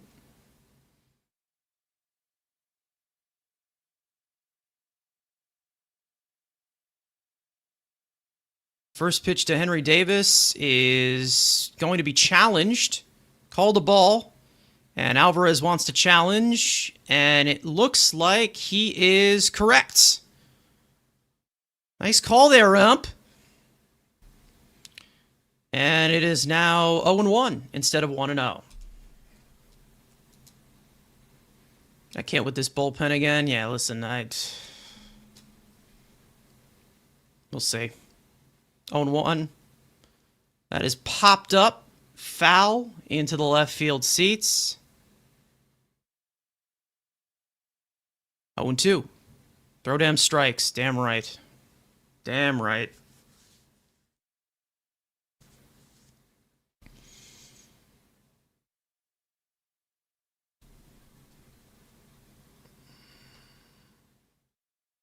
The 0-2 to Davis. Hit in the air to left field. Not deep. Soto is under it. 2 down. One more.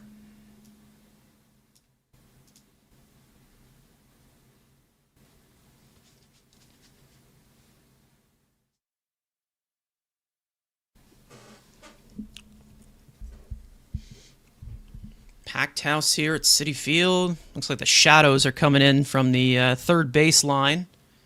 Starting to get a little bit later here. We are coming on about over 3 hours. This game has been pretty long. Total of 18 runs.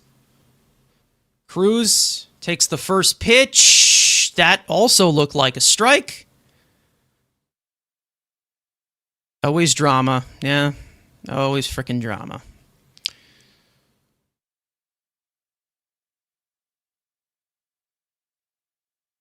Swing and a miss at a splitter, and it's 1-1.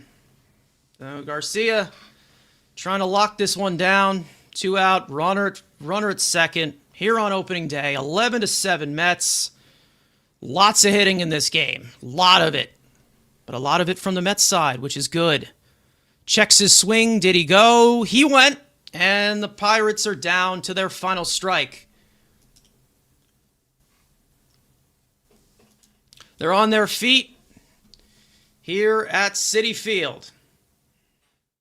Here on opening day, 2026.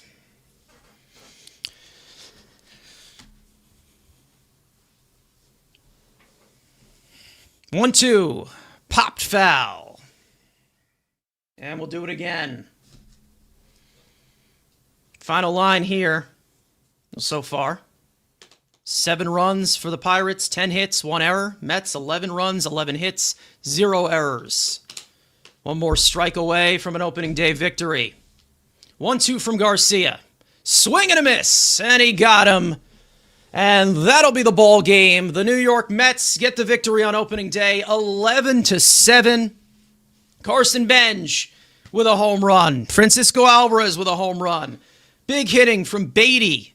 Simeon, some contributions as well. Polanco had some production as well. The whole lineup hit today. They won as a team. Look at that. And the Mets are 1-0 on this very, very young 2026 season. Either way, we're going to wrap it up here. Like I said, make sure to stay tuned. In 2 hours, 6:30 p.m. Eastern Time, Evan and Matt will be live right here on the Mets Weekly channel, also over on X for post-game coverage of this game.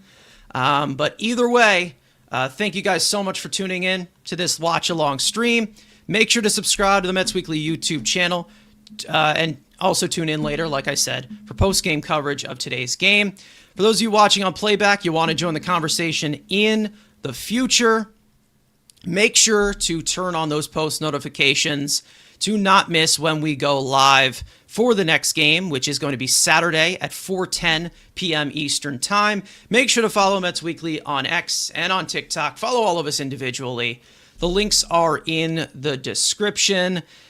And of course, let's go Mets. Good win here. Say goodbye to some of you guys in the chat. BBA, Hornets, exactly. Put it in the books. Great game calling. Thank you. I tried my best. Brandon here in the chat saying, congrats on the homer and getting on base 3 times. Yes, I called the game and I got on base 3 times. Not bad. Either way, leaving this game 1-0, like I said, post-game later. And we will see you guys next time.